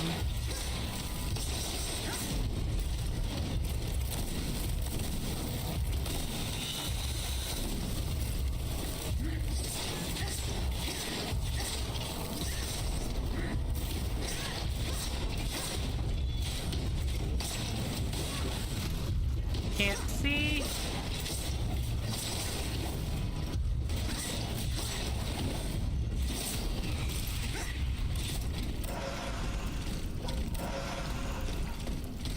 Oh, okay. We got our dignity back.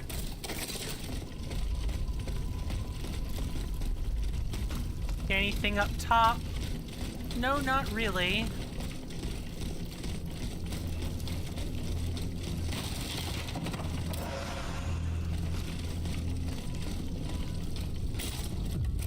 Yeah, we're definitely gonna need to be discharging our gun a lot.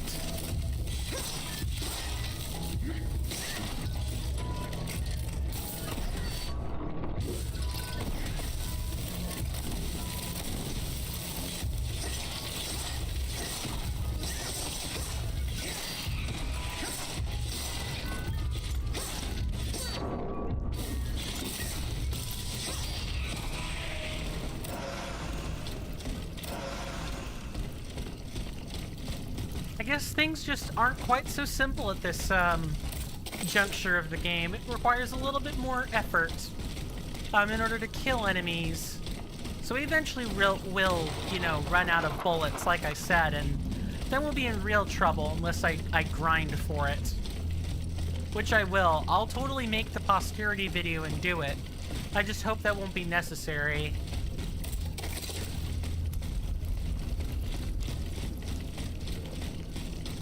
Okay, here's the shortcut so we don't have to go through there again.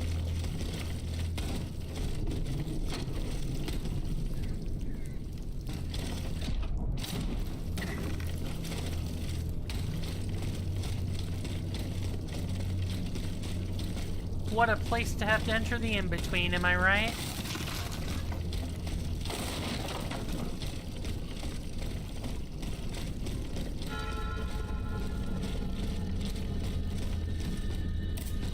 Well, Montmartre and Montmorency are not the same thing, I guess. Anything at the boutique? Probably not, but I'm gonna look anyway.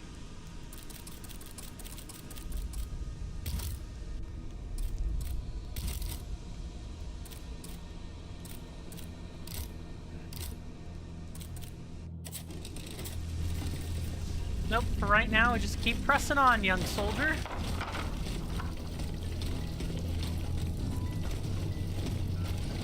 Someone gonna jump down here and mug me for opening this? Probably.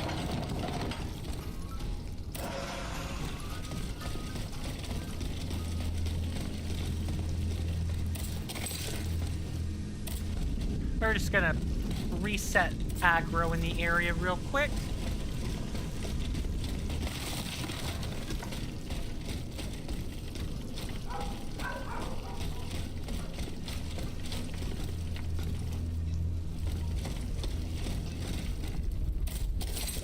Alright. Here's a cellar. Now we need to make it to some spot where we can, I guess, be by ourselves for a while.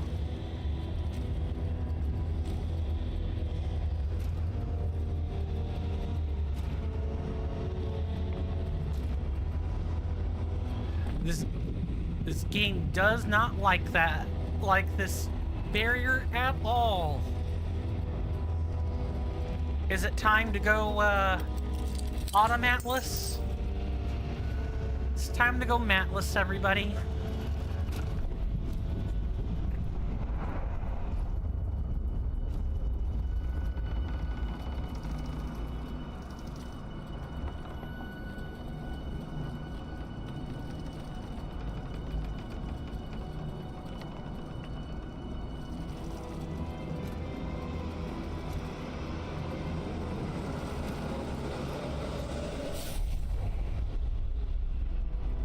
Monsieur. Zoos! Praise be to the Holy Mother of our Lord, at last thou speakest! Gentle dame, you have erred here for so long with a word uttered. In singular contemplation of such terrible slaughter. A long time, you say? That's not possible, sir. I've just now appeared to you. Nay, thou must trust me. And thou wast hardly alone in this limbo. There were many travelers, stiff and silent, all in agony, all bound to the anchor stone. What travelers do you speak of? The first to arrive was a sobbing child searching for his mother.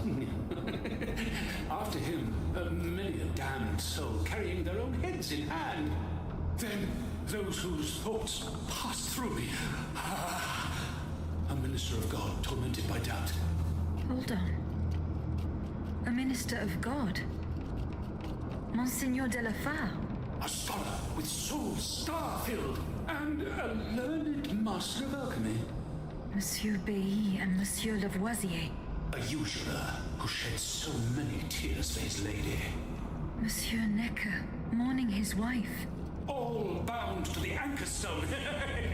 Wretched souls, their ascension to the heavens repelled. The terrible slaughter. You say I was just observing the massacres? Aye, vile innumerable crimes. The devil's own accursed titans and their restless horde. They drinketh from the lake where the souls of the dead sleep. Men and women offered in sacrifice to feed the pyre. Then the terrible maw was opened, and in flowed legion of the dead. Ne'er hast I seen such and so many here during all my stay. What about this anchor stone, Mr. Flamel? But you're telling me that the the world is, or that the in-between is moored by one? The anchor stone, monsieur. Lapis philosophorum. The philosopher's stone. Aye! Vile knave who took it for his own lately. No count is he but that of trespass and perfidy. Cagliostro. Well met. The road for this varlet and I shall be avenged. The anchor stone keeps the travelers in this limbo and makes them masters of the iron titans. From the defunct springs the fire that burns inside these demons. Lanterns of the dead. Witchcraft of the blackest sort. The stone is verily mine dark confine. Lonely, so lonely, that mine vessel is no more, and my soul still cloistered in this place. Alack, I do despair of ever ascending to heaven. Gentle dame, I prithee do shatter mine stone. You want me to break the stone that contains your soul? Is that what you're asking me to do? Aye, my God, I beg thee. Do you know where this stone is? You've been buried for more than 3 centuries, monsieur. The precious jewel, sublime treasure, was inscribed in my legacy, my testament. On my tomb engraved, gentle dame, on the tomb. On the tomb! Engraved on the tomb! It's in his tomb! There, we will find that his tombstone, the Philosopher's Stone, is missing. Ah, woe betide Nicholas Flamel. His soul will never know rest so long as that tombstone is missing. Ah. What a strange encounter. I must tell Abbe Grégoire about it immediately. But not before investigating the scene, mademoiselle. A grimoire. Through the perfect, the imperfect will be purified. From the sun, father of all metals, and from the moon, their mother, comes magisterium. Only that which has been brought back to its first matter may be transmuted of the philosophers sulfur and mercury. A wise man will not work like a blind man in doubt and darkness. Do you know that's what old chemistry used to be? The search of transmuting one metal to another, and the search of the Philosopher's Stone? It was more of an adventure than a study. Eventually, though, science triumphed over madness, And eventually we have the chemistry we see today. Oh, the history of chemistry is fascinating. There are lots of books that have come out that have established chemistry as a hard science. It really is fascinating stuff. History of the sciences is important. Notice how the sciences are interdisciplinary. All things stem from history, all of it. So history is important, but you don't want to pay history so much reverence that you don't progress and move forward with the science. An ancient parchment. Should ever misfortune befall me, I prithee, Ambrose and Roland? 1 second, I feel a sneeze coming on.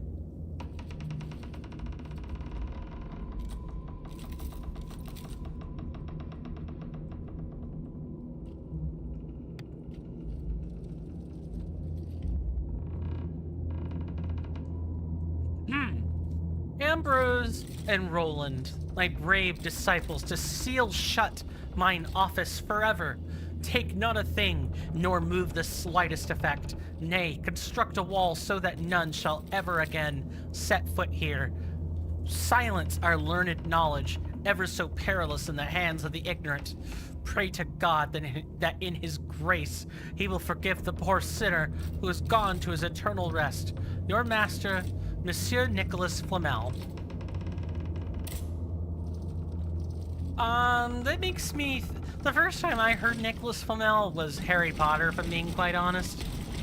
And that was the whole very nearly headless Nick thing, which I'm quite sure was based off of Nicholas Flamel. And the Philosopher's Stone was, like, sort of a critical thing. I'm quite sure... I will need to go and do my homework on Mr. Flamel, but... he's kind of like, his name's John. I know it because I fought him in Neo. We streamed Neo. He's the father of the Enochian script. Or rather, he was the one who made sense of it. He was considered like a... It's so simple, yet it's so... Hold on. I gotta know it. It's on the tip of my tongue. I need to figure it out. If I look at the character cast for Neo, I'll know who I'm talking about.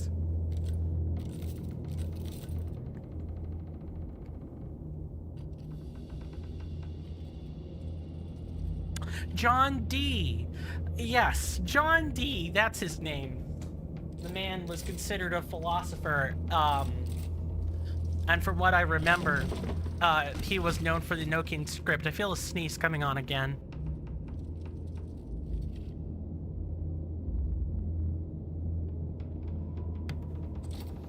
Every time I feel unsure, I guess a sneeze is coming. And I see dots everywhere. Not good. Ocular nerve got a bit strained. Alright, let me shut my eyes a second.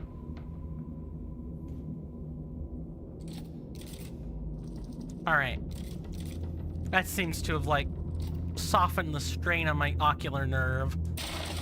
Writings by Nicholas Flamel. The soul of the liberated body suffers no earthly want. The lapis philosophorum fulfills his least desire. The happy pilgrim of limbo covets not the gold of vaingloriousness. Trustful princes. Death no longer dreads nor mourns the desolate, fleshy existence. In this, the supernatural anchor stone is the greatest treasure, the Philosopher's Stone.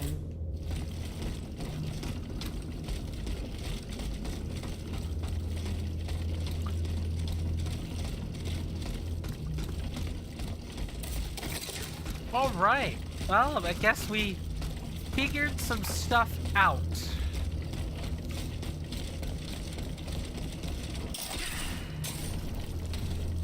And now we're actually back in the city of France.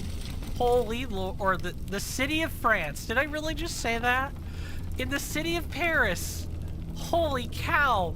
I bet French commenters are gonna lampoon me in the comments.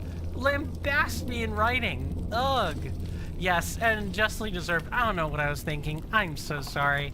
It is definitely the country of France, the city of Paris. I know, it's not like I don't know. I'm not, some stupid American that doesn't understand what countries are or where places in the world are. I simply just wasn't thinking hard enough and used a different word than what I had mentioned, or what I was supposed to have said. All right, may this be the last thing we need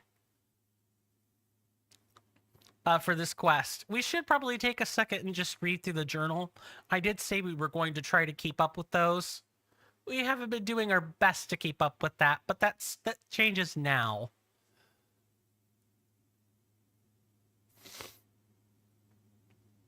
And maybe within the last hour, we'll actually get to Montmartre. Or Montmartre. Martre. I'm not really sure. I don't like sometimes the R, like, if I say center, there are two spellings that come to mind for center.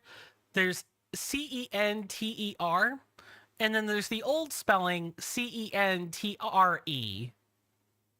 Both are center. That's how you would say them in English. But if you move to a different language, or you move to Middle English,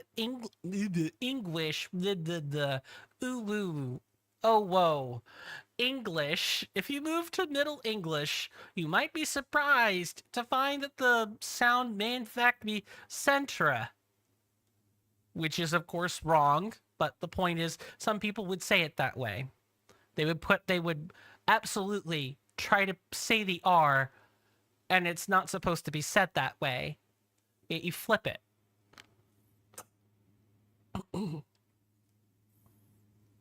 Sorry, just about choked? Just about choked on tea. Ugh. That was not a good feeling. Thank God my esophageal glottis kicked in and kept things from going in there. Along with the larynx. I'm losing brain cells and knowledge by the year. Eventually we'll get into the city of Luxembourg. Eventually.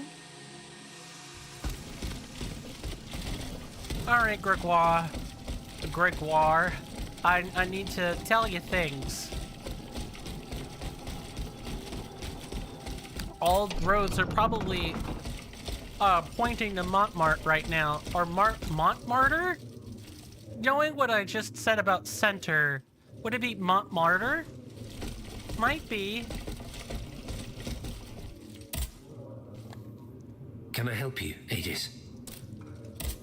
The plan worked as we had hoped. My spirit left my body, and I traveled to the in-between. This is extraordinary. It confirms all my theories. You were right about the rest, too.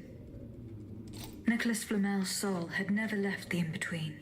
Mon Dieu, 4 centuries. What a fearsome fate. Were you able to speak with this unfortunate soul? Yes, mon père.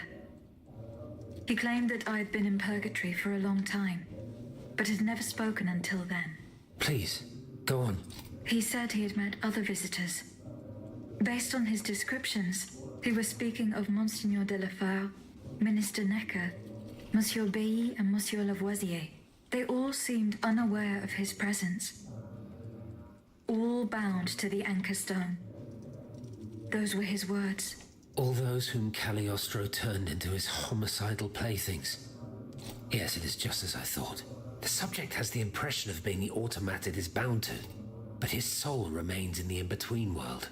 Mon père, Monsieur Flamel begged me to free him from purgatory. He has suffered for too long. How can we help him? If he is to be believed, we would simply have to break his stone. Of course, the Philosopher's Stone. The anchor stone that keeps him in the in-between.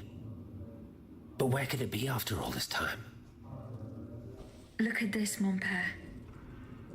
These are Philosopher's Stones made by Cagliostro's hand. Do they look familiar? Heavens, they do. Aegis. The ancient chalice of Saint-Jacques is adorned with a similar stone. It was entrusted to me by the parish priests. along with some other relics. I stored it in a reliquary chest in this very room. Here's the key. Go. Let us not waste a second more. Goodbye, mon père.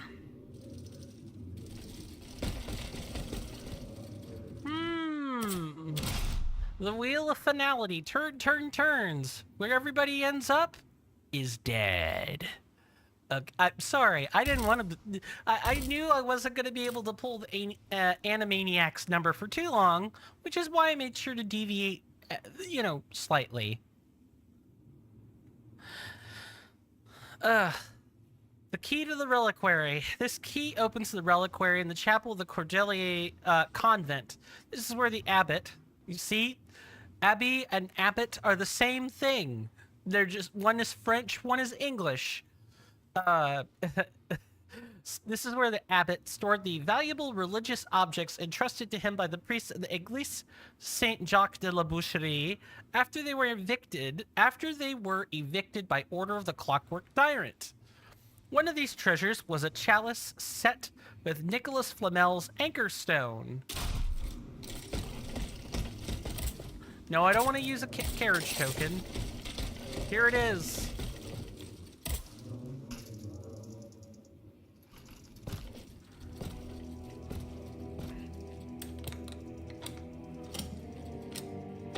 We're getting a lot of cutscenes today, chat.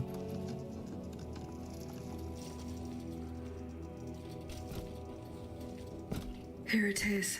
4 centuries, Aegis. 4 centuries. No mind can begin to comprehend what this poor man has suffered. Is this the fate that awaits us? An eternity of silence and solitude? Purgatory is just a stop on the journey, Monseigneur. Oh, I would give anything to believe it again. Monsieur Flamel, the time has come to set you free.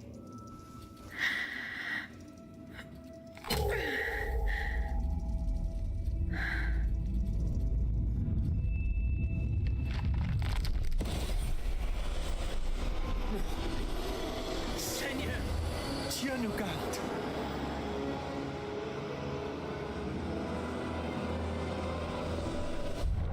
I'm not sure breaking it... Oh, bless maid who has broken my chains!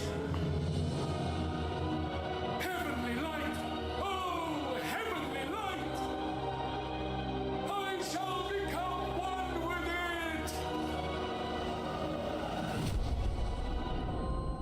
it! Et cum hae dixis et videntibus illis elevatus est. And when he had spoken these things, while they beheld, he was taken up. Hallelujah! Purgatory is not the end. Do you know what that means, Abbot? Before I say anything, I would like to take the time to consider the phenomenon we have just witnessed with a clear head. You are mistaken. What we have just seen and heard makes us new apostles. From this day on, I will live only to share the good news of this divine manifestation.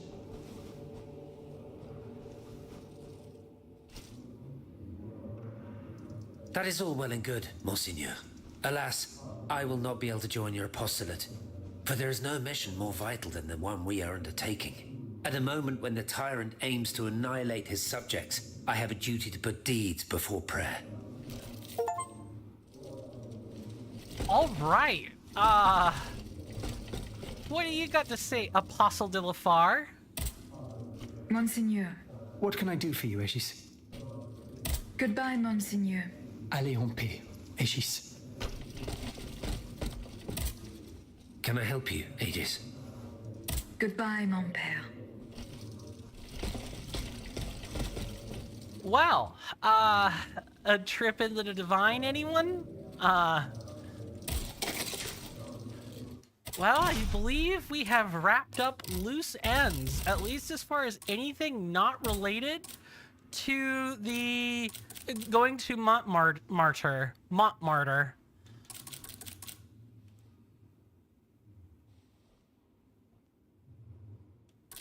Let's see. So we got Neckers, 2 treasures, we've got origins. Okay. Let's see. All of this was dialogue.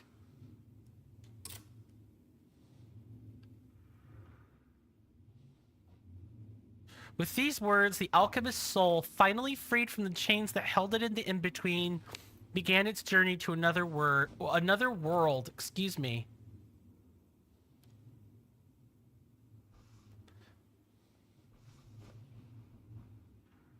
In the alchemist's house, Aegis activated the device designed by Monsieur Bailly and Monsieur Lavoisier.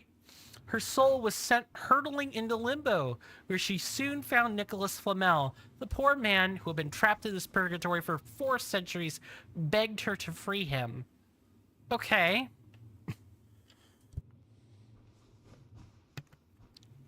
Been there, done that.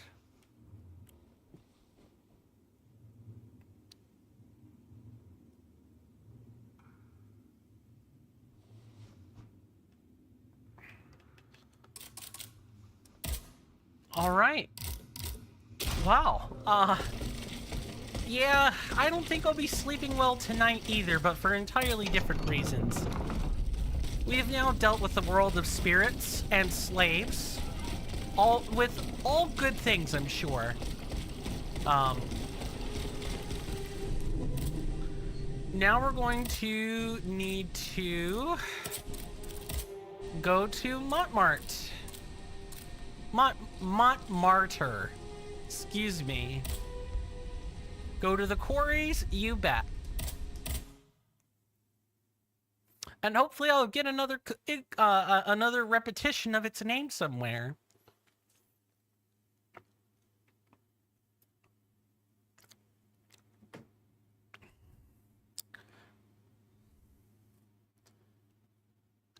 Hopefully the second playthrough will go a little bit faster than the first, because we're not actually trying to listen to things. We're trying to complete a playthrough. So here's hoping that we actually get to do get this over with. Let's see, it would probably take us the end of the year, assuming I don't miss any more streams, to get us through one playthrough. By then, Reforged will have moved so fast as to be, well, hell, we'll have a new election before, or we'll have a new president before that time. I'm hoping it's Harris, because I'm gonna have to pack my bags and flee if it's Trump. Maybe even my whole family will have to do that. So here's hoping that's not me. You know, maybe my dad and his wife won't, but my mom, my sibling, and I, we're all gonna have to run for the hills if it's Trump. Hey, this is PSA. If you're a U.S. citizen, get out and vote.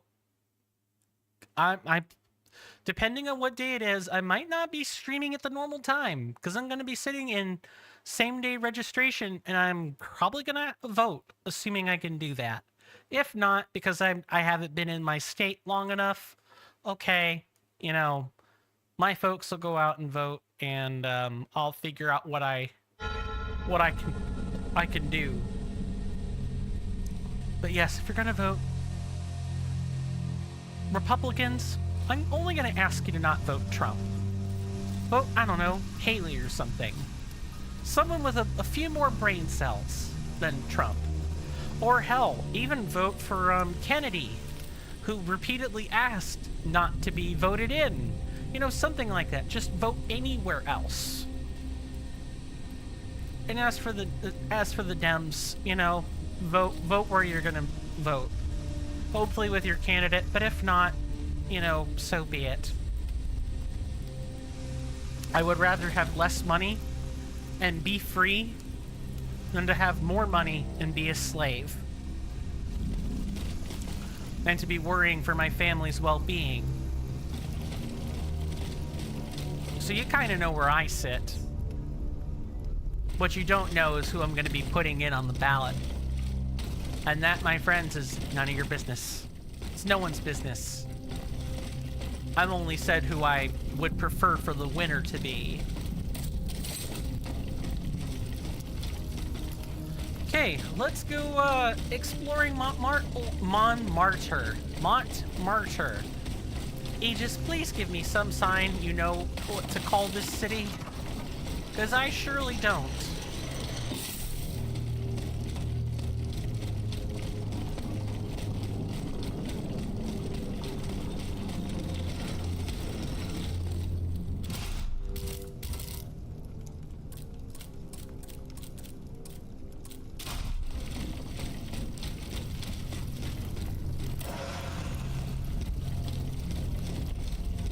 So we're here in a quarry. Ah, gypsum. It's a lovely mineral, I guess. Is it ruby that comes from gypsum? I'm trying to remember where my minerals. I really sort of don't. Oh, well.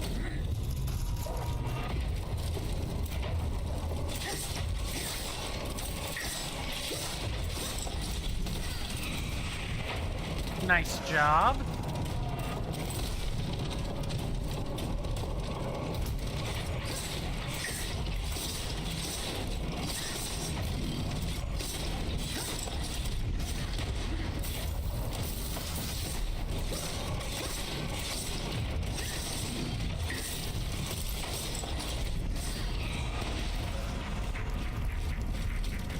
Good. I was really worried we weren't. I was gonna have to use some capsules.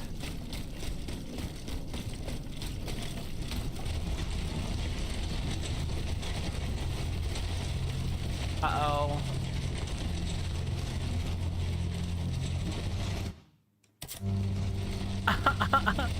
Oh no, we're back. Okay, hang on.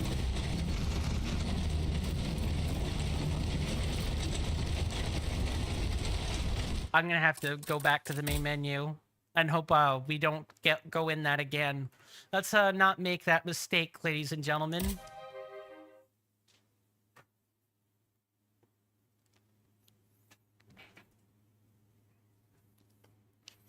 No matter what you guys think, no, I don't want to keep getting political. I really don't.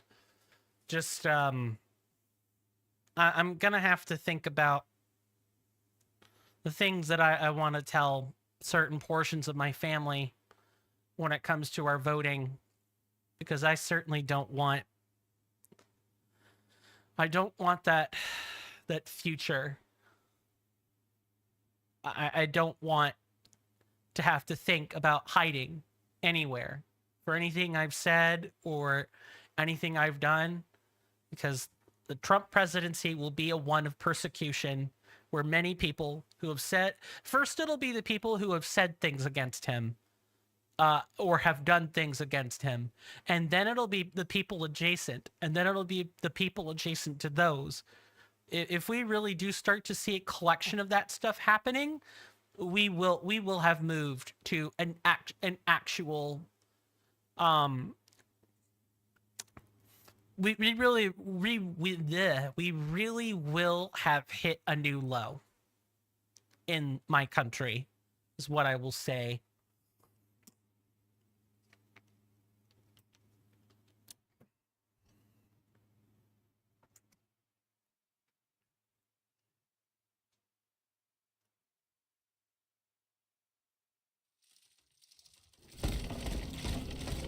Okay, that's fine. I will simply, not fall and not have to redo certain events. That's all. That's all that's gotta happen. Because we're not gonna jump off and find ourselves in the deep end. It's not happening.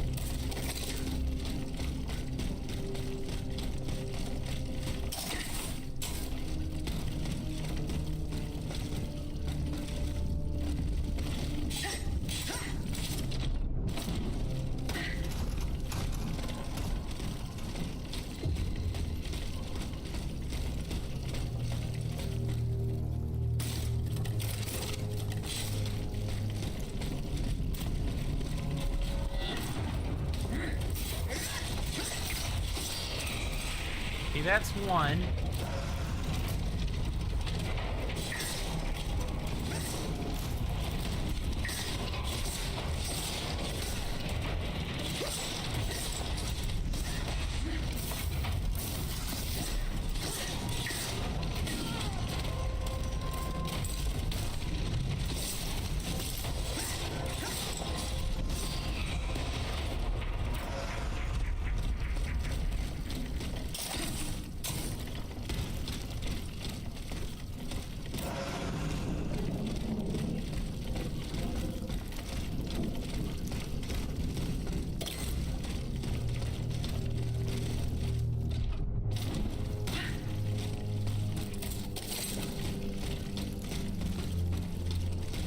What a dismal place. You know, this kind of reminds me of when we were doing the time lost stuff in Bob's factory. Obviously not with as, you know, many, obviously with nicer graphics and it's not snowing, but this kind of does give me those vibes of just an old abandoned quarry or factory in that game's case.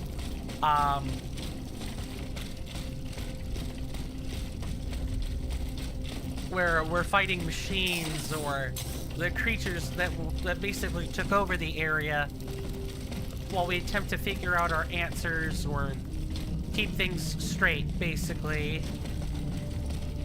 And what I don't know... Okay, it's here.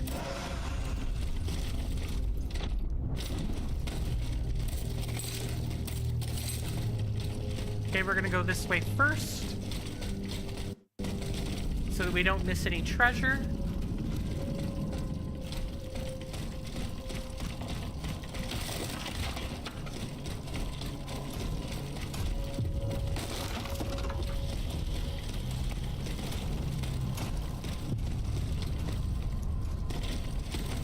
I see.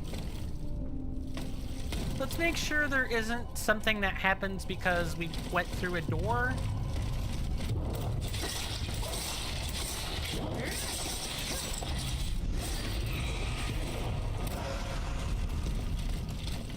And then we can probably feel pretty safe in returning up here. Probably.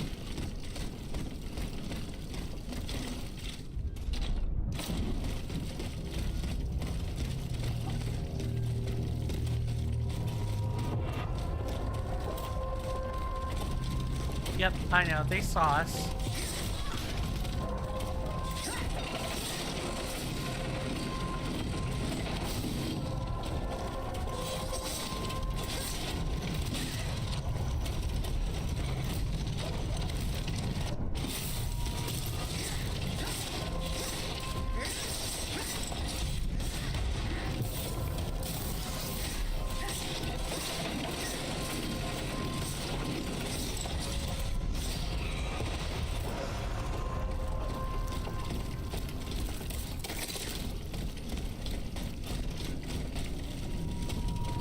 Monsieur Marat is hiding somewhere in the depths of the quarry. I will have to use this mobile walkway.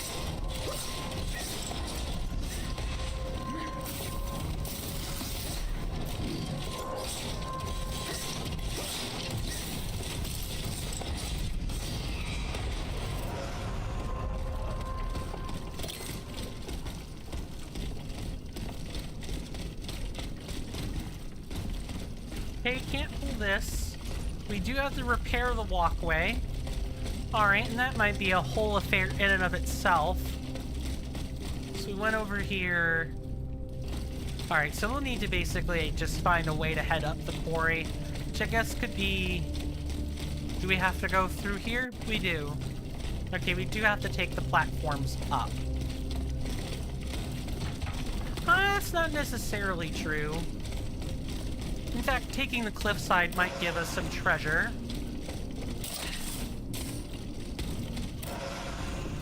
Yeah, doing this was definitely worth it. Nice.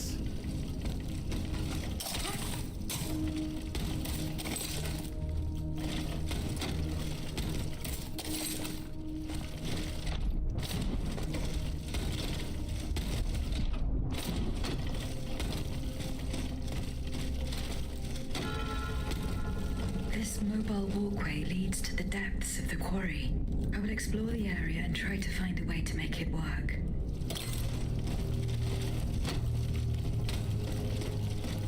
Okay, no operating the winch here.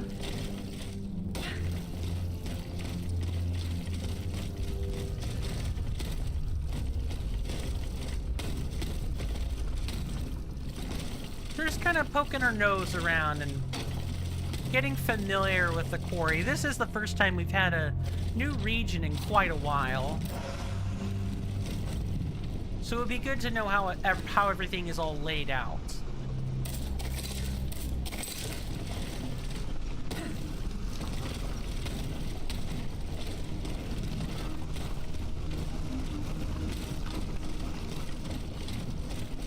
this is blocked, so we need to repair it in order to be able to use the lift system at all.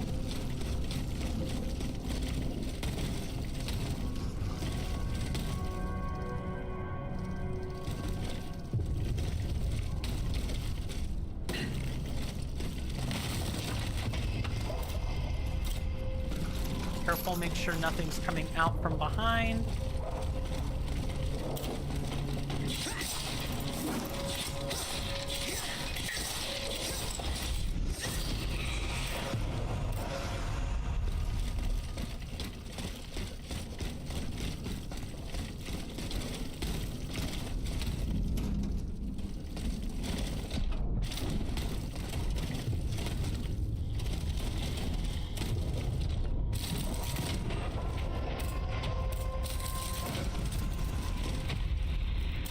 Is that a spider with a... It is! It's a spider with a mechanical amulet. Or, amulet? Cannon. The Gatling gun on it.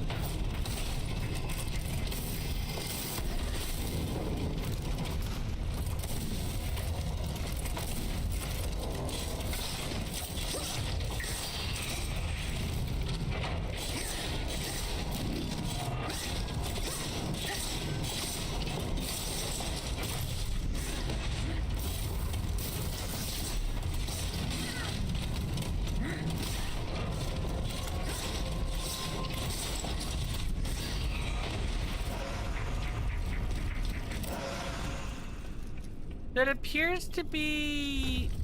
Actually, I can't quite tell whose face that is. That it feels like a king's face, or it could be a famous man's face. Okay, so let's not go up there yet. We should explore the undersides of these areas first.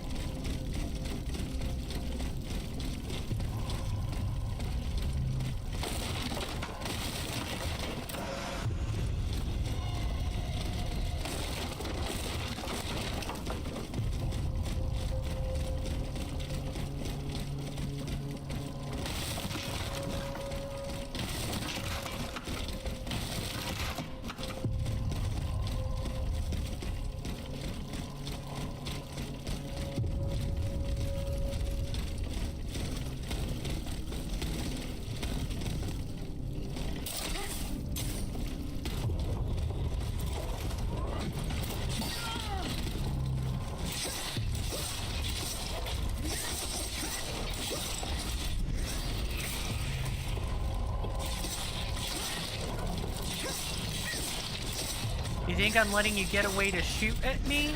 No, sir. No, ma'am. Not at all.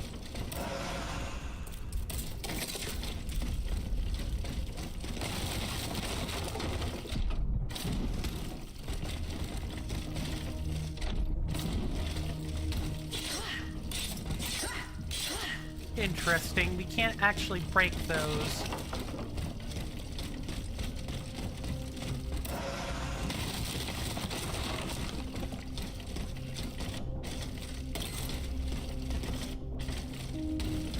Okay, and dodging is the same as dashing, really, when it comes to being in the air. Alright, I'm gonna leave you guys with this gorgeous view of, you know, the alternative France countryside. And we're gonna take our last break for the hour. And with that, when we come back, I hope to delve more into the secrets of the quarry. See you guys then, and thank you again so much for hanging out with me. Really deeply appreciative of that. See you guys then.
I am back. So sorry about that, chat. Hopefully everybody had a chance to get their final stretch in, or, you know, fiddle with their phone, or talk to a loved one. Do something. Anything. Because I know nobody likes ads. But, again, this is the compromise. Gotta do something. It's kind of a hellscape. You're entertaining, but I make do. We all make do in this world. Anyway, let's get back to it. We got a dismal game to play. They got a quarry to explore. They got a walkway to repair. We got a Monsieur Marat to find.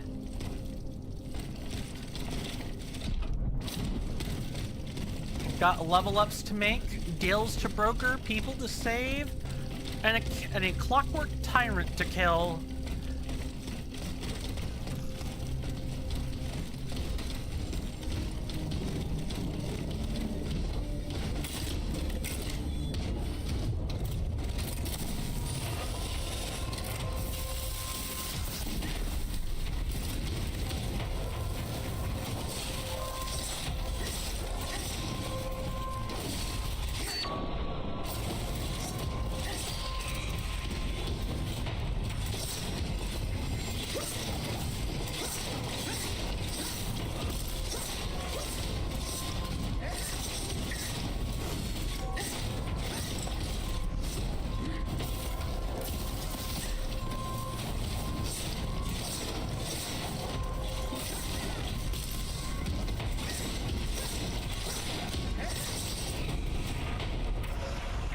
Okay, after a little bit of a readjustment period, I think I am back in control of fighting enemies. At least I'd like to think so.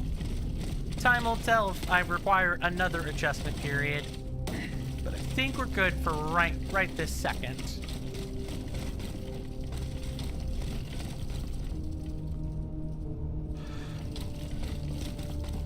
Ugh, sorry, it's not the game, chat. It's me. I'm tired. Not bored, just tired.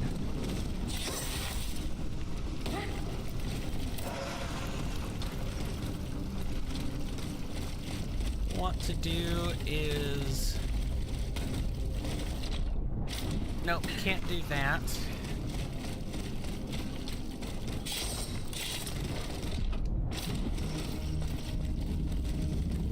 Okay. Can't break through that by normal means because we were probably never intended to do so.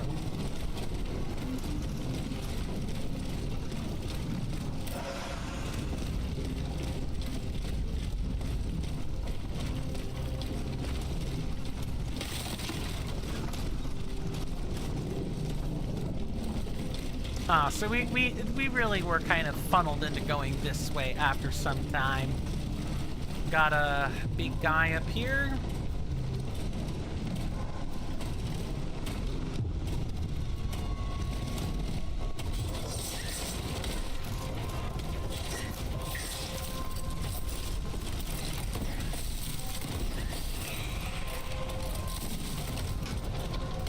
Nice.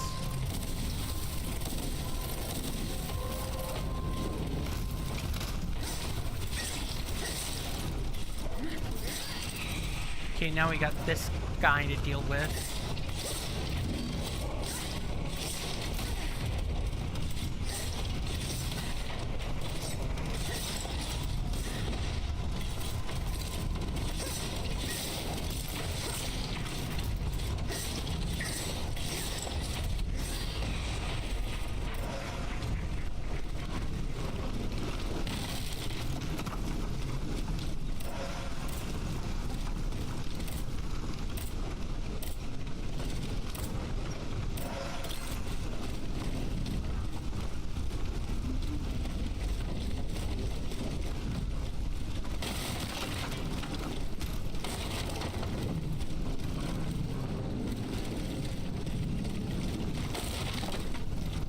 All right.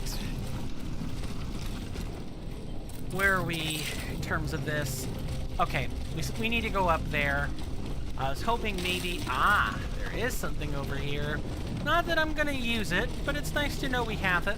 I might try to use those more on the second playthrough, because I think we're pretty good for this first one here. Oh. I picked up this. I had to go up here anyway.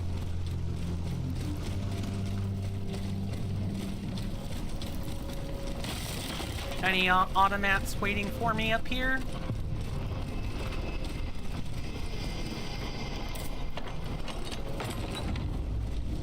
No, but I am going to make sure that, you know, the coast is clear. We've discovered things.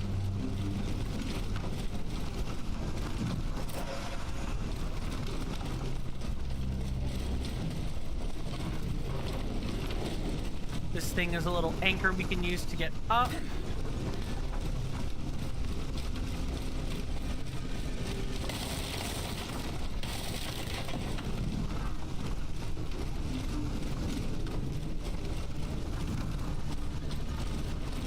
Okay, we've ended up back here. Alright, now we should actually unlock the Vestal that we used for this and go forward.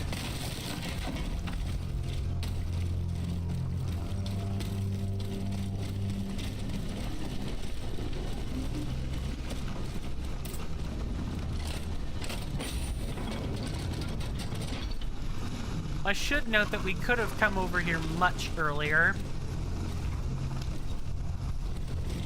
When we were up here before, I didn't bother to come this way because I figured we would go the long way around. And we were paid off for doing so. We found things. Found treasure mostly, but we found things. Here we go. That should work. So now we'll actually pay a visit to the Vestal and not just unlock it. But, we'll, like, offload some anima, among other things. No. There we go. Let's go this way.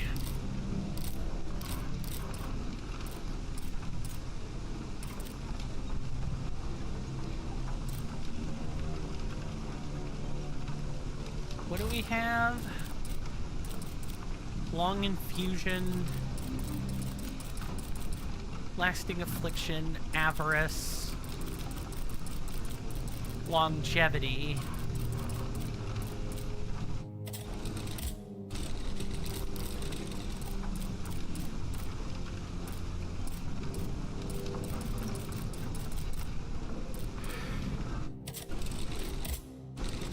Ugh. Sorry, I really am getting quite tired. Good lord. Alright. One more in vigor ought to be sufficient.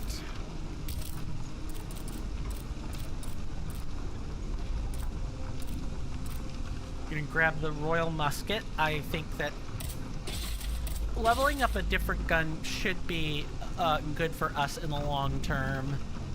Just in case, you never know when we might need one. Oh, we could sell some anima essence. Hang on, we're not done yet.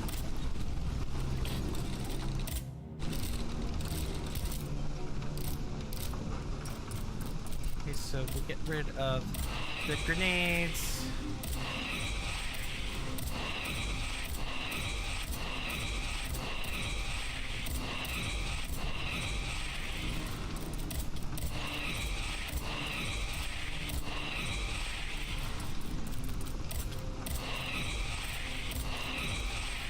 Alright, that should give us what we're looking for.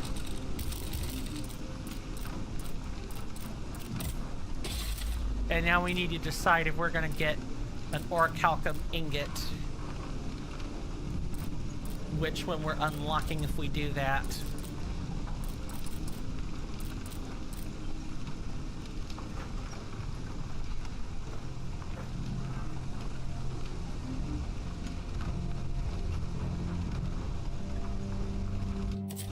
So if we go back to the boutique and look at the materials, we have one bismuth block, so we can upgrade this exactly.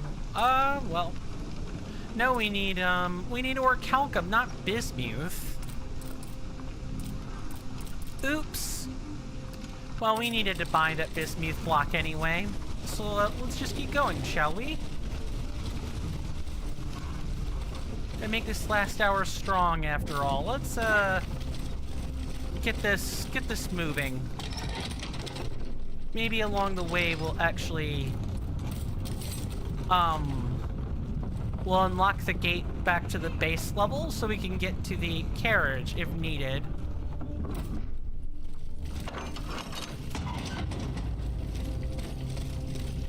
Ah, so the quarry is through here, is it?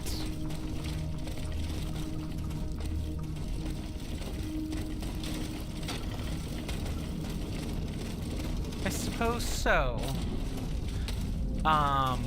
Okay, I just went through here for no reason. Well, not no reason, but I managed to pass over a fence.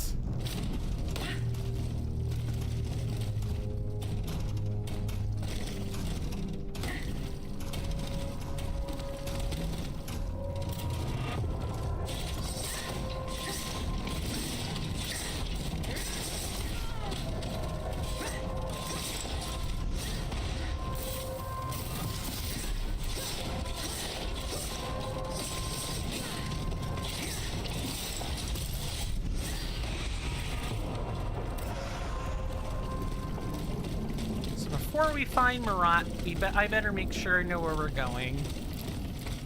And, you know, we've mapped out the area in all other respects first.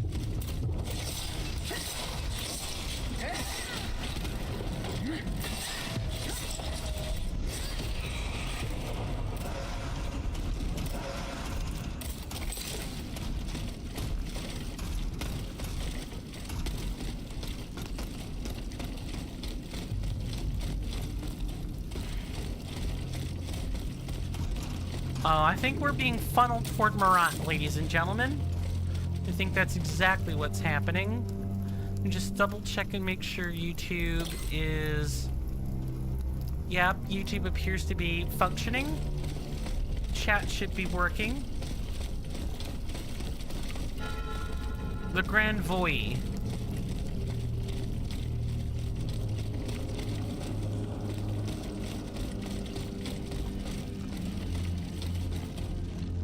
What I don't know is this brings us back through that area, but here's a Vestal. So let's make sure we have a Vestal, so we don't have to go take the we don't have to take the lift again unless we really need it.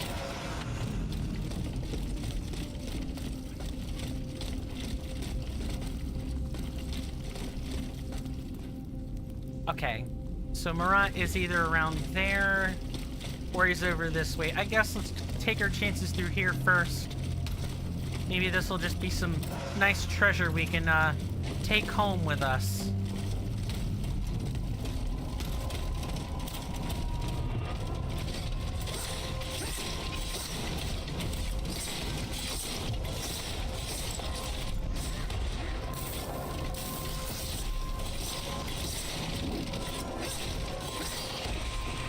Oh. Just beautiful stuff. I'm loving this. No grapple targets? No grapple targets. Okay. No grapple targets is just fine.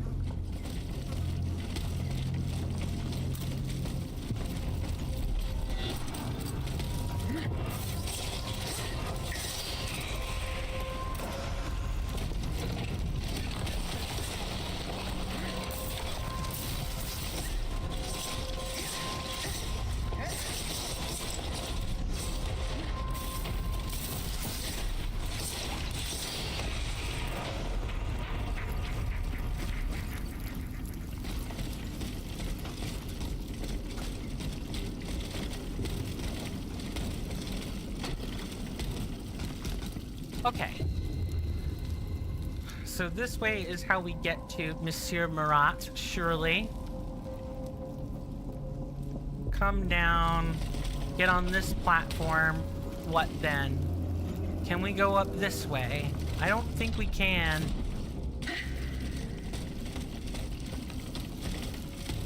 I guess we're gonna find out. No, okay. So this is like an invisible wall, mainly.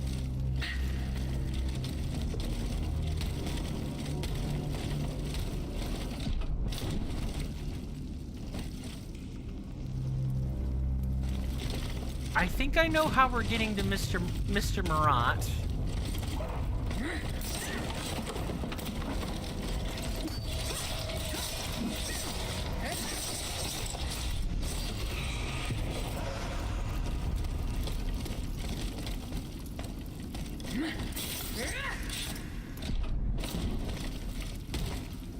I don't think we could bash it in from that side. Please don't tell me we're gonna need explosives. I just sold those.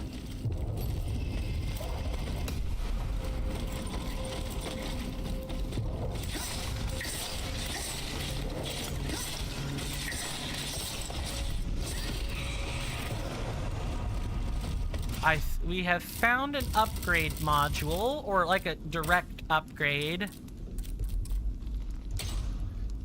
Good, we needed this. Having that extra health is really gonna help us out.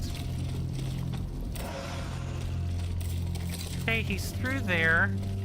Which means if we go everywhere else first, we might be okay.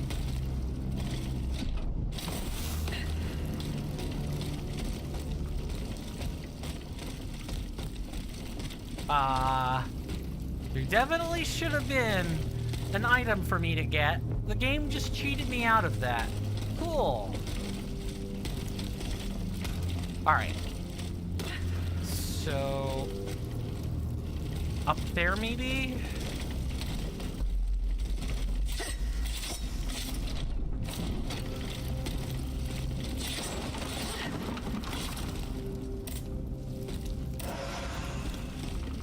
Oh, we just kind of took a shortcut.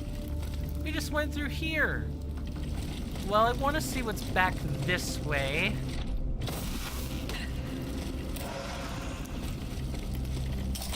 I think it's just a treasure chest? No, it's just a single bar of cast iron. That wasn't very worth it.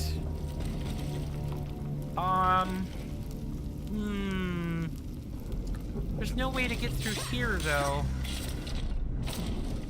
Unless we, like, do some really inefficient movement tricks.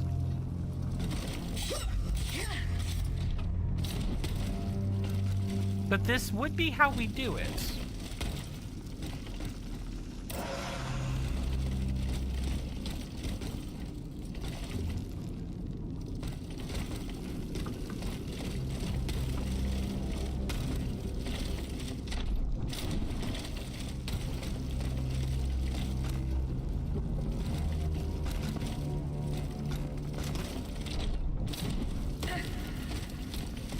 Okay, let's go through the hole we were told to go through, see what it says. Okay, compass says go this way. Let's not, and instead activate this Vestal.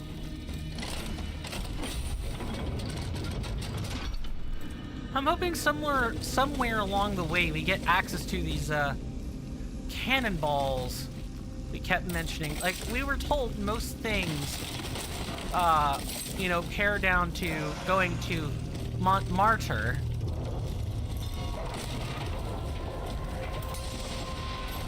There's a spider nearby.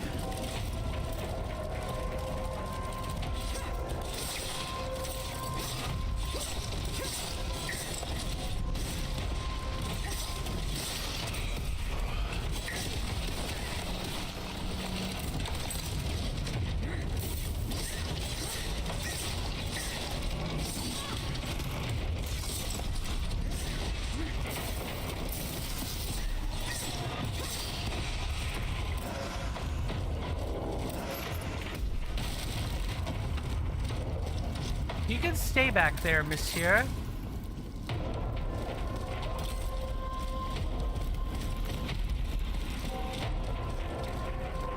Okay, so what? Walk through. He'd be over there to the left.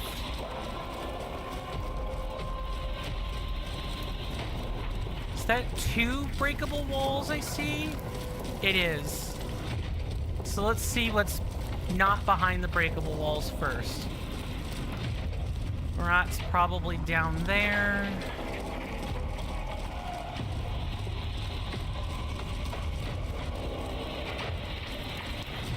Haunted quarry vibes. Anyone else feeling Fallout New Vegas yet? You know, maybe minus the death claws. Okay, this is how we would move back up here. Alright, let's see what's behind those breakable walls. Because that would be not heading in Monsieur Marat's direction.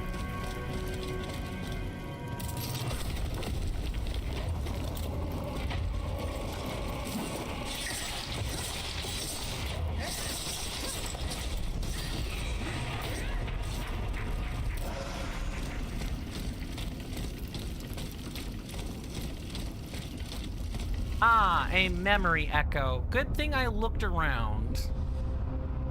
This time, it's over for me. The princess was ransacked. I barely escaped from the guards sent to arrest me.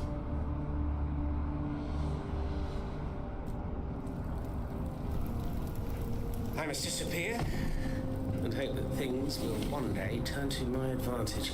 In truth, the timing is excellent. According to my informants, the king is planning a coup de force against the Third Estate. I think it's high time for all of us to go underground with you. Once we're hidden in the catacombs, we can prepare a counter-offensive in peace. Does the Duke approve of this withdrawal? Oh, that fool. He's indecisive as usual. Always busy dreaming about his cousin's crown. But I've prepared the terrain. He will let me do as I please, as long as I serve his interests.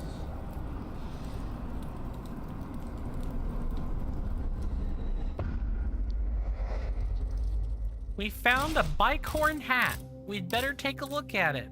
This military hat is decorated with a cockade bearing a rooster. The rallying sign of the supporters of the Duc d'Orleans. Yeah, there we go. That took me a second. This style is wider than that worn by the troops and is intended for officers. The vision that struck Aegis the moment she touched it showed that its owner had joined Monsieur Marat in his underground exile.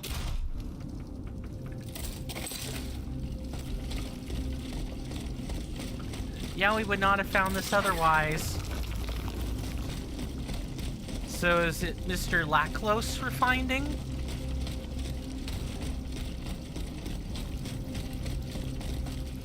Not really much else to go. Not much of a place to go except down. So down it is. And hopefully we don't bump into too many more automats down here, but I suspect the answer to that will be no, no, no. We will be bumping into infinitely many automats down here, and it's up to us to make the most of it. Or least of it.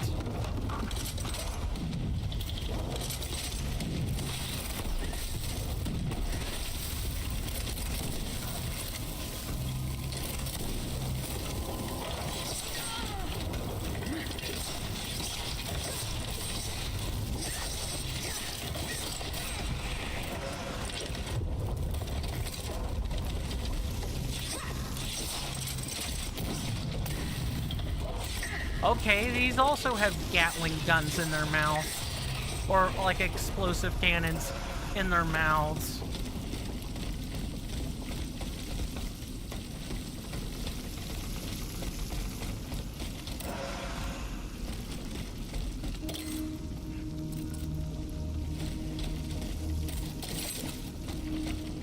Okay, anywhere else we can go? Anywhere we're not intended to go?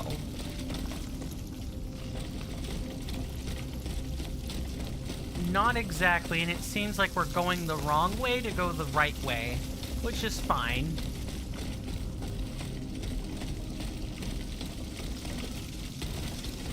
I'm willing to bet that if I take a right, yeah, we'll end up back through here. So many of these just kind of fork and then reconverge into one pathway.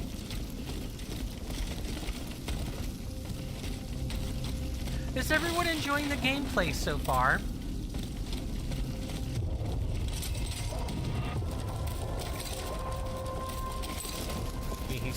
here. Blocked.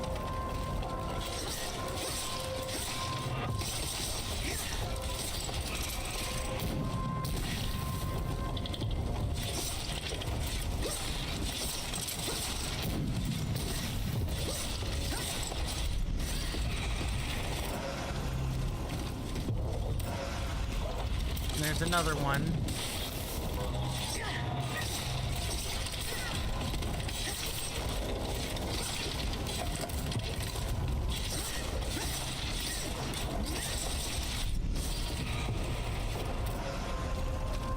See anything through here?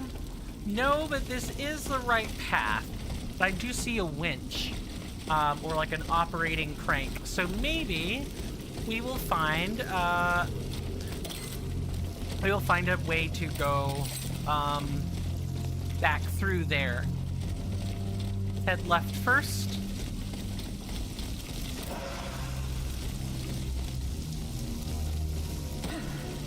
Are we... Does this just...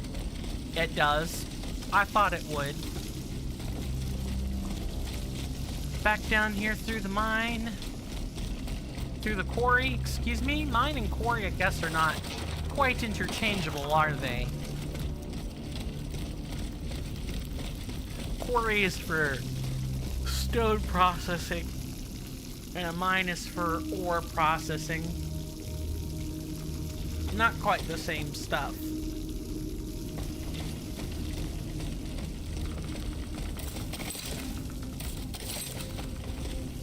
Okay, it says head this way. The high vein.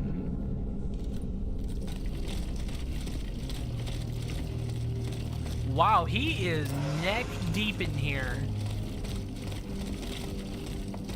But now I need to know what happens if we go this way.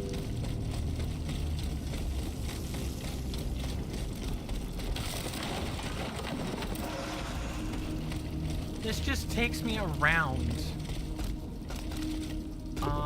Up there? Up there.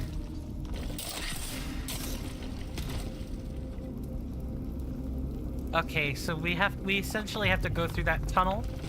So we need to do everything except go through that tunnel right now. And also, we appear to have a way back up through these pillars, support pillars. There we go. That's what I was looking for.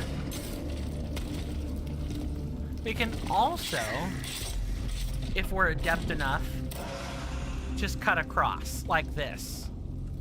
That's no fun.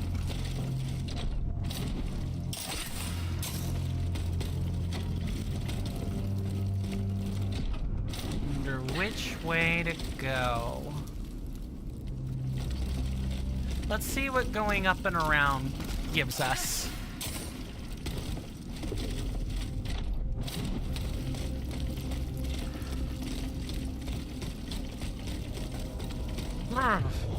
Sorry, guys.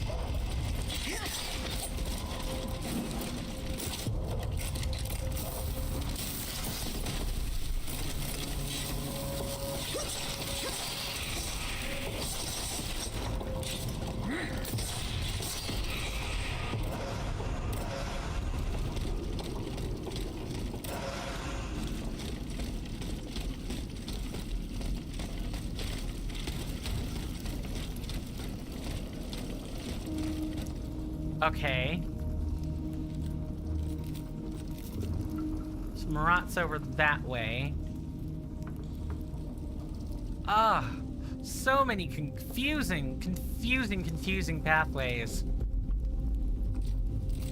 Up and around doesn't really take me anywhere.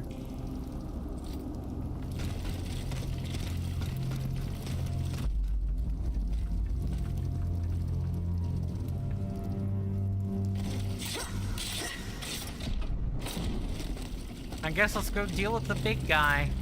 I'm definitely,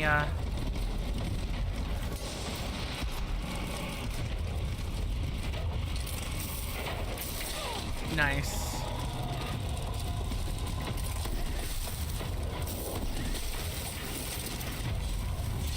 Need to get rid of these.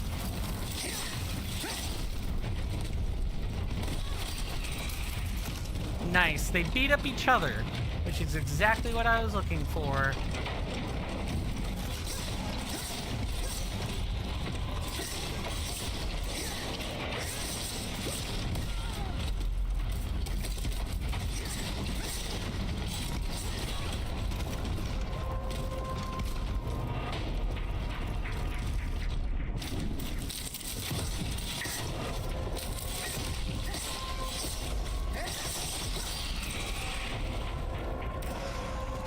Okay, maybe if we're... I guess that's not happening. Oh, never mind. Okay. Back up here, then.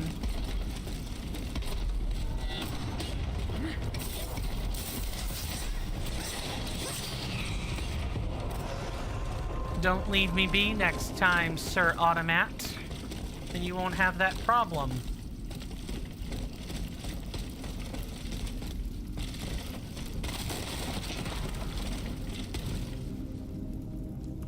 Okay, so we went up through there, then around here. Okay, and we can essentially, more or less, just go down through the bottom, or down through the side, rather.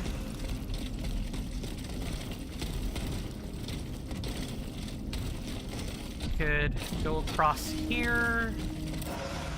Ooh, there are a few ways to go.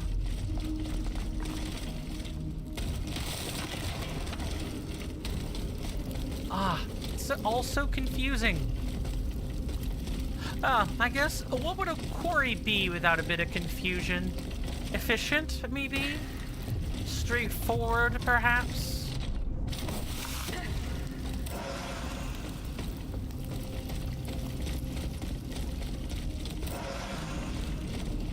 And there definitely wouldn't just be, you know, miles of stonework for people to get lost in. There'd be signs. Modern quarries have signs and machines and things.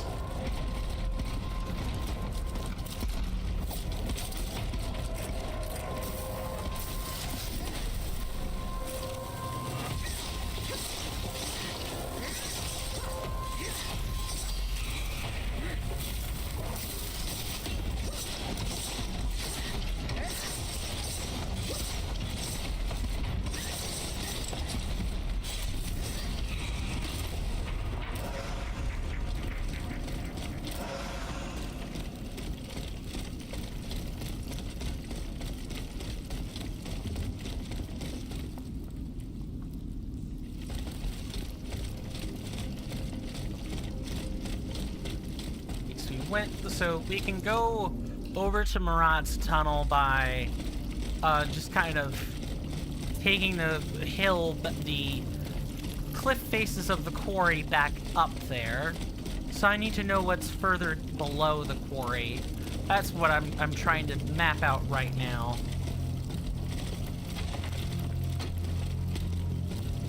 Ah, this was another way you could have gone to reach the same point.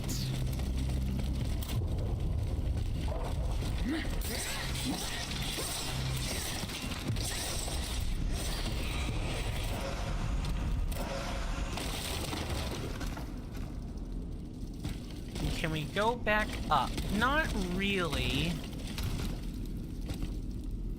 So if we move over, yes, so we go this way. That is an abyss, so that's sure death. And is that it? So this was just a pit to fight things in? I guess it was a pit to fight things in, ladies and gentlemen.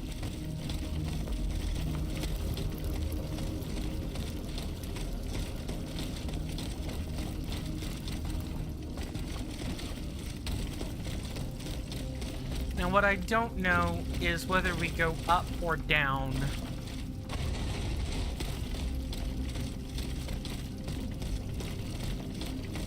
Let's head up first.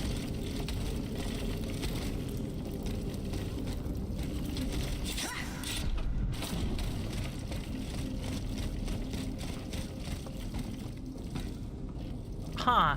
This almost feels like you approach it from a different point of view.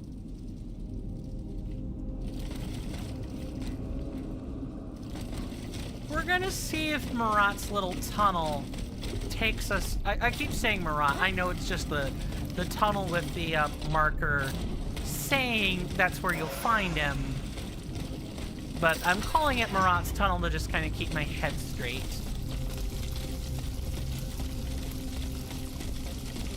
Okay, this should be the shortcut.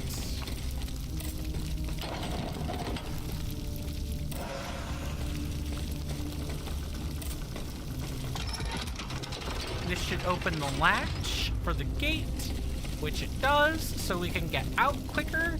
I mean, we've got the carriage tokens now, so we don't need them, but it's nice to know if we're trying to, like, leave organically. We know how to do that.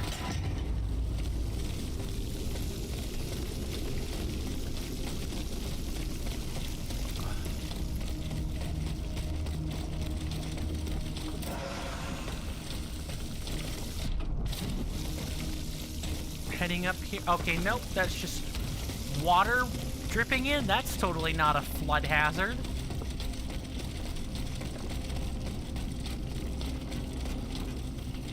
Ah, okay. So that's how we get over here. So this wasn't like the secret correct path. This was, hey, I want resources. And this is how we're gonna get them. You got it. You got it, game. I can pick up what you're putting down. No problem.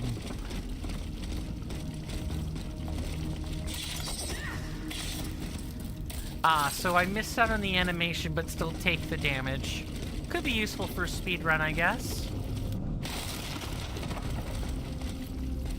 And I presume there are speedruns of this. And they probably look like, they probably look pretty impressive.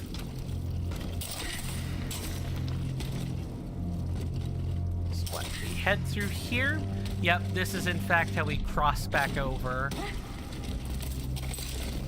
So now we go back through this tunnel, and we shouldn't need to go that way again for the foreseeable future. But if we did go back that way, this would be how we do it. Monsieur Marat's men waged a terrible fight here. Some of these poor men were trampled to death. Okay, so that's going one path. Do all paths converge back to that, or don't they?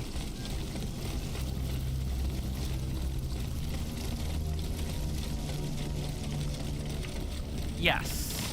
So we do in fact have to go this way. We're forced to. And then we're gonna end up having to fight something. I want to thank everybody again for hanging out with me. I really do appreciate it. I'm going to shill my Discord one more time.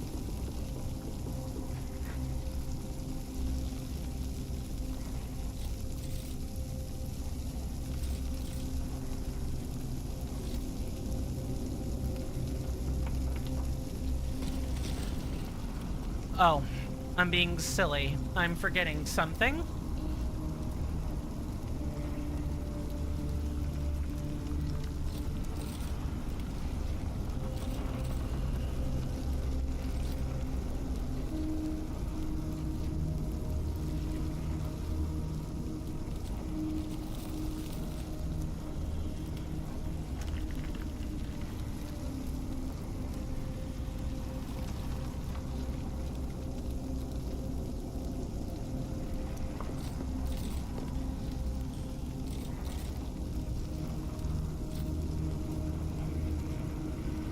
Okay.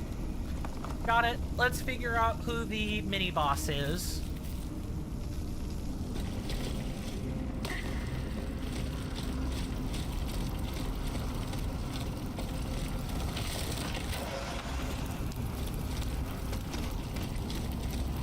Oh, it's right over there. Okay. Anything else around here?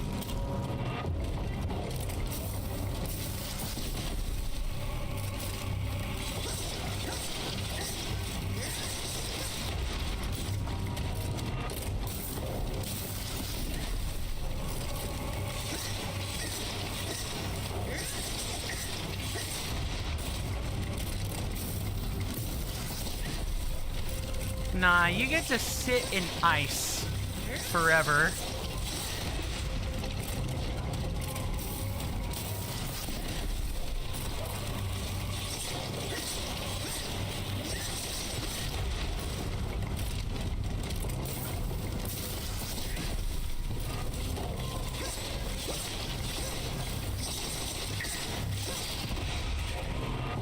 Frost seems I'm sorry, but chilling thing seems just a little bit broken. No offense. Also, interestingly, that world with that anima effect caused this red fire to turn purple, which I think is very cool, but also very strange at the same time. Let's keep going. Maybe we'll find a memory echo somewhere. This would be our short way around. What about here, though? I think we have to go that way. Ah! These dang kids and their mandatory linear action games. Back in my day, you had 50 different paths to go, and any one of them could lead to the right answer. And the rest was a point-and-click adventure. Ah, these newfangled kids. Whippersnappers. Okay, I'm having a little too much fun with that voice, so we're gonna stop now. Interesting. Oh, it's not like we could repair that. I think we have to be given a quest to do so. And that's not happening. So we're just gonna have to... They barricaded themselves in to escape the enemy. The only way through is the hard way.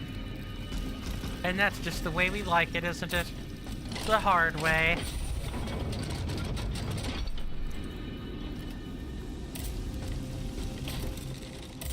Upgrades. Yep, let's go ahead and get this slot up to a level 3. Time to grab more health. I think we'll kind of go just like this. Where essentially we've pretty much locked in on the fact we're using agility as like a very, very quaternary stat, while durability, alchemy, and engineering, along with vigor, are like primary and secondary, respectively.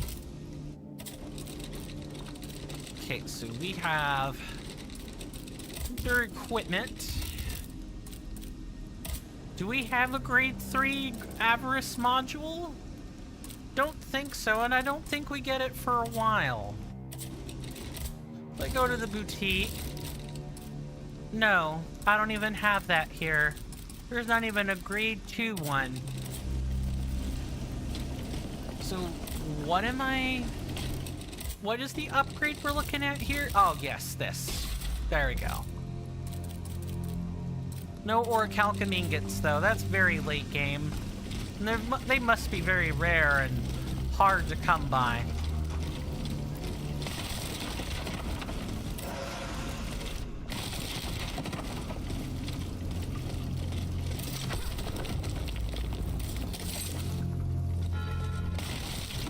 So this was the refuge. This would have been where Laclos would have been.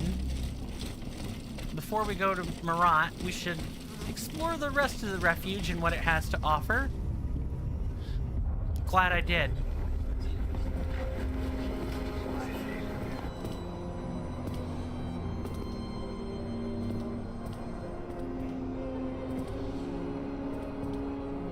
Look at them parading around like peacocks, these scoundrels, rotten to their very core. See how they proudly display their vices and shameful privileges, tirelessly working to drag morality through the mud, trampling love itself. The Queen is said to have read your liaison before her husband banned it. It's hilarious, isn't it? I'm not surprised. No matter how hard I work to denounce their immoral practices, the aristocrats saw my novel as nothing more than a light-hearted bit of fluff. How naive I was to imagine that my pen could slice away the gangrene of their debauchery. Well, fortunately, you have more than one string to your bow, mon capitaine. A copy of Les Liaisons. I missed what the item was. Liaison Dangerous. Dangerous. Published 7 years earlier, this controversial novel by Pierre Choderlos de Laclos had the double honor of being both scandalous and hugely successful. Its description of the perverse and ultimately criminal game played by an aristocratic couple was an attempt to expose the moral corruption that, in the eyes of its author, plagued the nobility.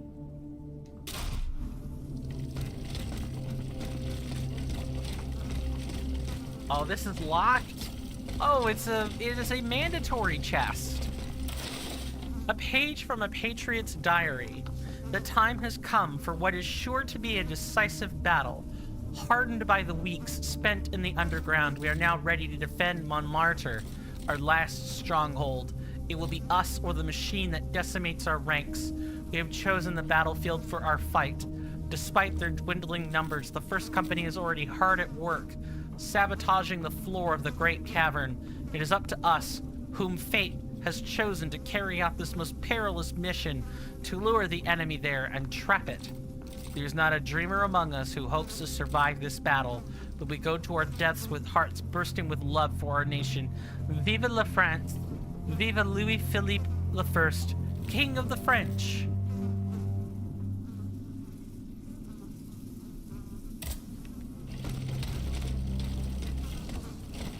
Anything else back here? No? Bloody dolman jacket. Judging by the multiple tear marks, the man who wore this uniform must have had to deal with automats. An examination of the recently restitched facings and patches shows that the owner belonged to Monsieur de Lafayette's short-lived National Guards. Did he survive the terrible wounds he sustained?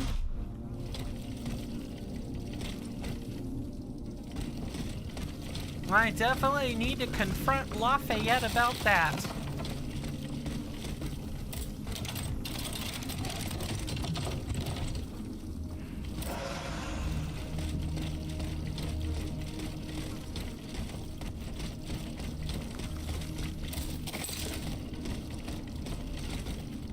Just making sure no one's following us.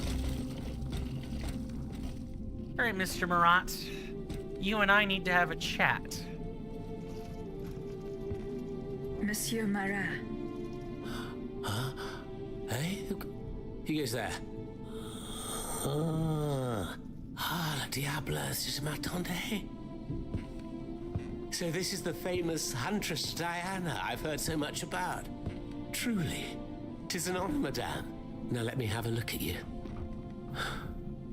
Oh, oui. You're just as they described.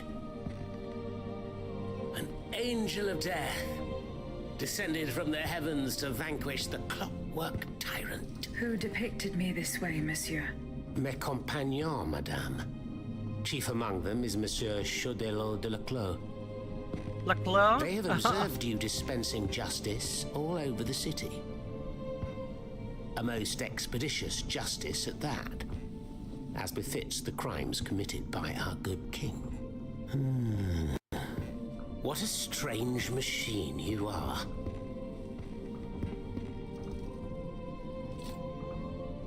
Gifted with intelligence, clearly, but also with speech and the freedom to do as you please. Cependant, you are still an automat.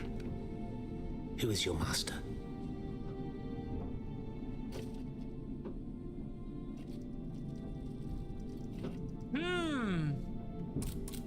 Monsieur de Robespierre assured me that I would find you here.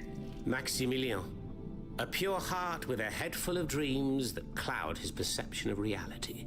And you, Monsieur Marat. Who is your master? I serve not a master, but a cause. That of the Duc d'Orléans. His cousin the king has no place on that throne, and nor does his wretched dynasty. The Bourbons, along with their wars, their crimes, and their vices, are finished. It's high time their scepter be passed to an enlightened, just monarch. One who is sympathetic to the people's sufferings. But now that I think about it, madame, look at us. We've been standing around chatting like old friends for several minutes, and I still don't know to what I owe the pleasure of your visit.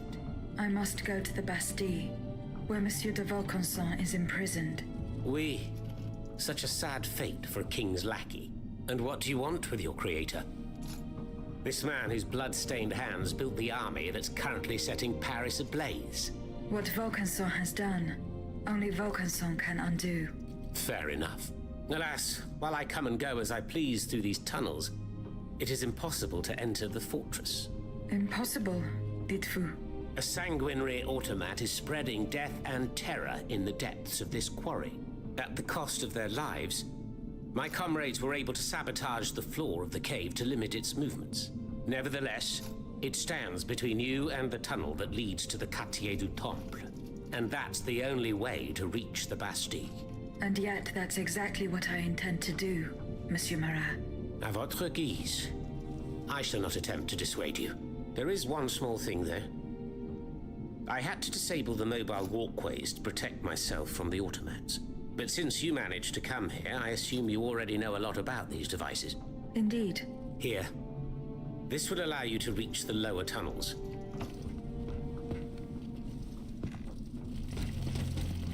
Mr. Have you Jean-Paul? fixed the walkway?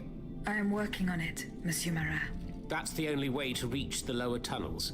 The mechanism is on this level, near the walkway.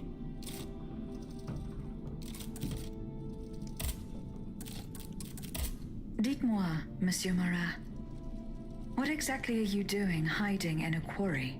I've made a lot of enemies. In my publications, I've always denounced the corrupt, and those who corrupt them. These vampires who cheat the weak and bleed the nation dry. Chief among them? That crook, Lafayette. That Trenz Sabre. A career soldier who thinks he's Caesar, not content to maintain an army of rats. This Blondin has all the Châtelet's judges in his pocket. It seems my prose upset him, as he swore to hunt me down. If I hadn't fled, I'd have been done for, there's no doubt about that. Who are your compagnons? Patriots who come and go in the quarries throughout the city, under the command of Monsieur Leclos. Alas, there are few left. Leclos, okay. And I wager that it won't be long before the machines that have taken over our hiding place find me. My hours are numbered. Mais vous-même, have you found any companions for yourself? Members and supporters of the Third Estate have gathered at the Cordelier Convent. Would you be so kind as to name them? In addition to Monsieur de Robespierre, the Comte de Mirabeau is there. Le Flambeau de Provence. An artful chameleon who skillfully dons every color of the rainbow. The Marquis de Lafayette, Monsignor de... Say no more. They're just the privileged class celebrating the marriage of cowardice and treason. With adversaries like them, the king is sure to triumph. Who is Monsieur de Leclos?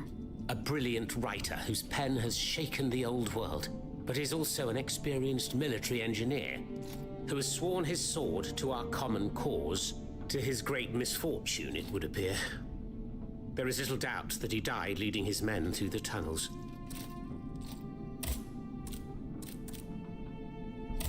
Monsieur Marat, did you take part in an operation that aimed to kidnap the Dauphin and his sister Charlotte? Me take part in an operation? Nonsense. My only weapon is my pen, and I have sharpened it, believe you me. That said, we did receive some information concerning the children. Unfortunately, I'm sworn to secrecy. If such an operation did indeed take place, Monsieur de Leclos would have been the one behind it. Alas, I fear that he is no longer of this world. There is little doubt that he and his men fell in the galleries. I need to question Leclos, huh?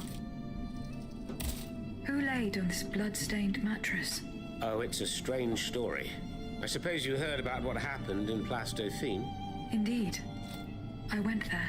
Well, we took in one of the survivors of the massacre. The only survivor, it seems. Despite his serious injuries, he was particularly talkative. What did he tell you?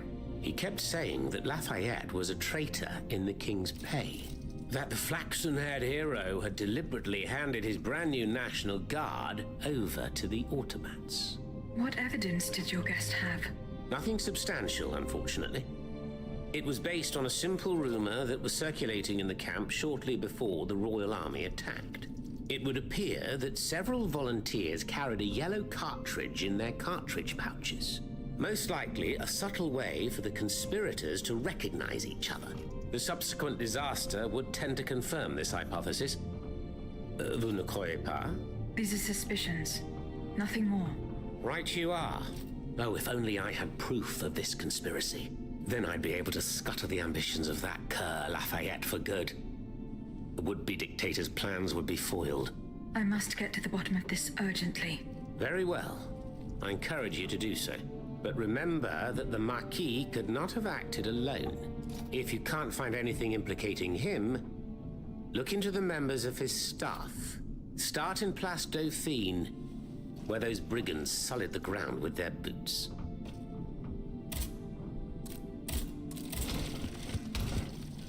Glory and dishonor. Oh, I suppose we probably better not go to the Bastille yet, because we're not going to be able to go back once we do. That's just a guess of mine.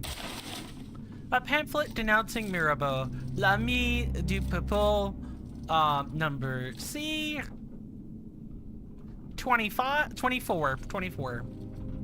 So 124. A political and impartial journal by Monsieur Marat. What a clever trick Monsieur de Mirabeau played on us by offering his chest to the bayonets. In the eyes of the people, the flambeau de Provence has never shone so brightly, yet the veil must be torn away, and the truth must triumph over Monsieur Riquetti's tone of importance and false air of dignity, for he is nothing more than a slave of favor, a courtier, a zealous servant of authority wearing the mask of patriotism. Saint Mirabeau, who just 2 years ago would have pawned his knickers for his knickers, as in his trousers, for 6 livres, is now bathing in opulence. He's just bought a mansion for the sum of 200,000 livres, which he paid in cash. His 3 mistresses, who he lavishes with gifts, all are welcome at his table, and he has paid off his debts. At whose expense, I ask?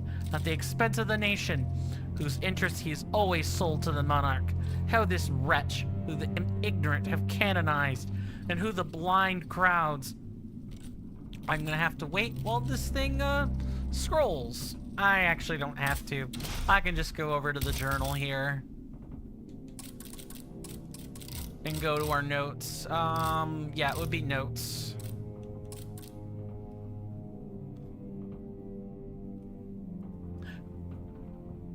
And who the blind crowds insist on crowning must laugh at his foolish worshippers.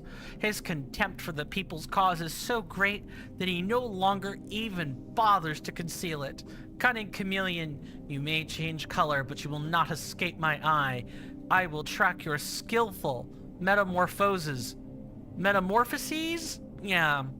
And draw the audience's attention to them, so they will no longer be dazzled by you. It is not to you, unworthy upstart, that we shall sacrifice our rights, our freedom, and our happiness.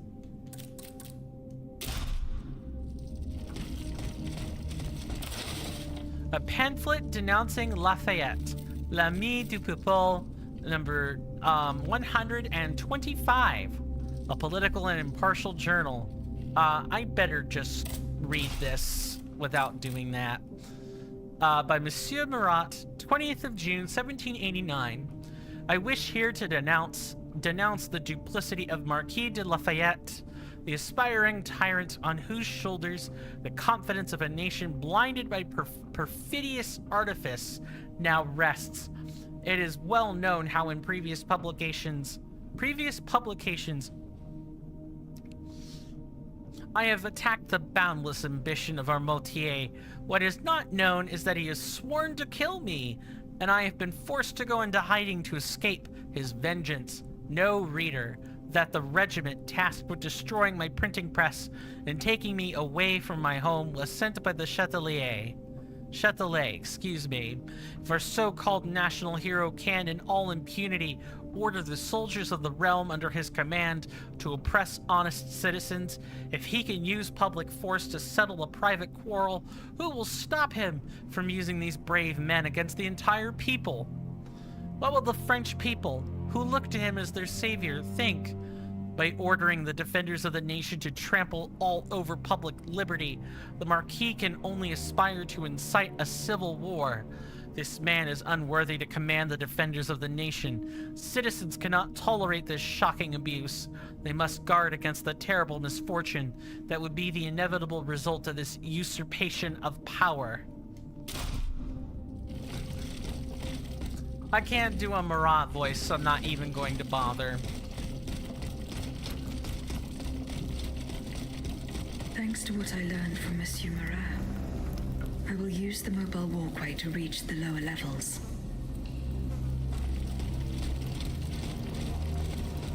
Right, but before we do that, we're gonna have to do that next time, ladies and gentlemen.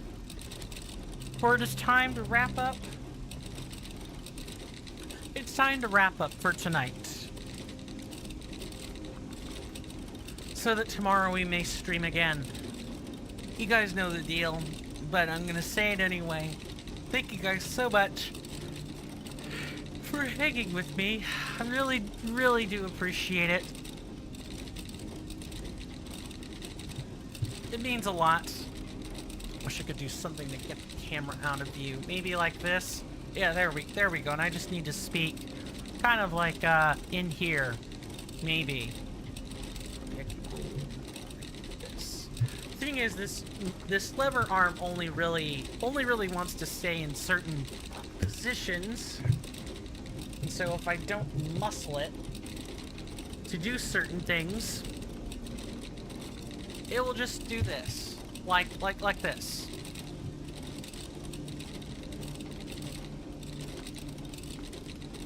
And I will have to kind of like glance up and like be as straight as possible when I'm speaking into this thing, and it's very frustrating. It's super frustrating. I wish it wasn't like this. Left or right, it's all kind of all the same. I'm having issues with getting the setup to be where I want it to be. But yeah, I like I said, I wanted to thank you guys. We will be back tomorrow, because my Sunday is free, as far as I know, and I totally intend to put an end to some of our side quests. We are slowly starting to close in on them, one by one, and then we'll see whatever is lying at the bottom of this quarry, so we can get into the Bastille, or the Bastille. Excuse me. That's the English way we say it, is the Bastille.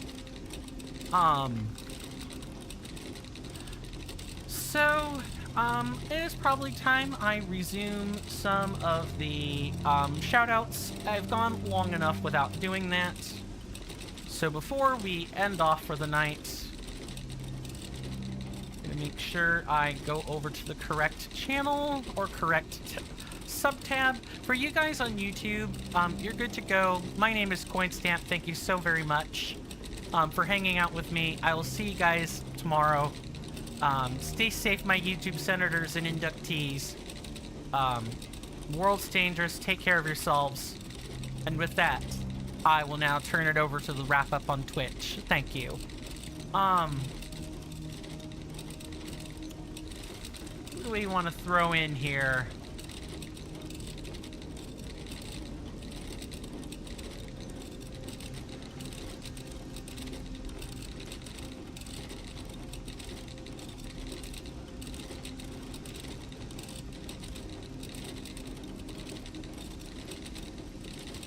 If you want someone who's playing a role-playing game right now, check out Perpetual Resurrection. I believe I met them through Tony One Kenobi, a good Twitch friend of mine. He has, he's played lots of stuff, Lies of P, Dark Souls. He's kind of in the same sphere of content as me. Definitely do check him out. I'll put him in the chat.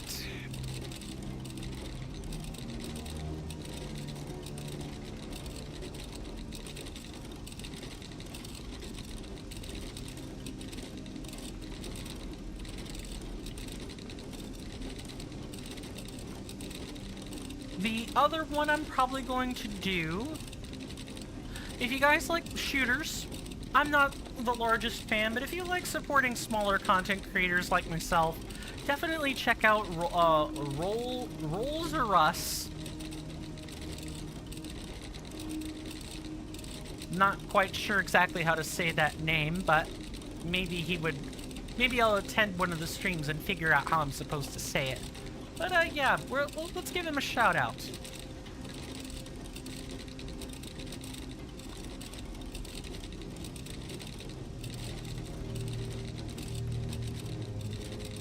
They're playing some Call of Duty Black Ops 6. It's the latest one that's come out.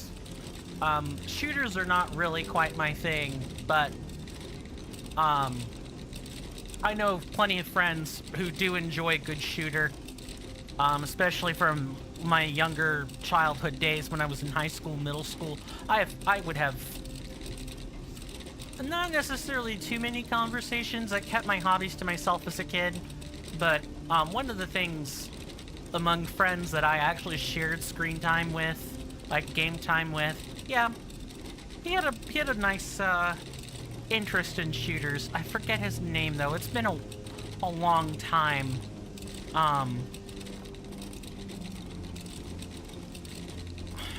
Was it in the Y when I was in North Carolina? It wasn't in the youth center. We didn't play games like that in the old youth centers.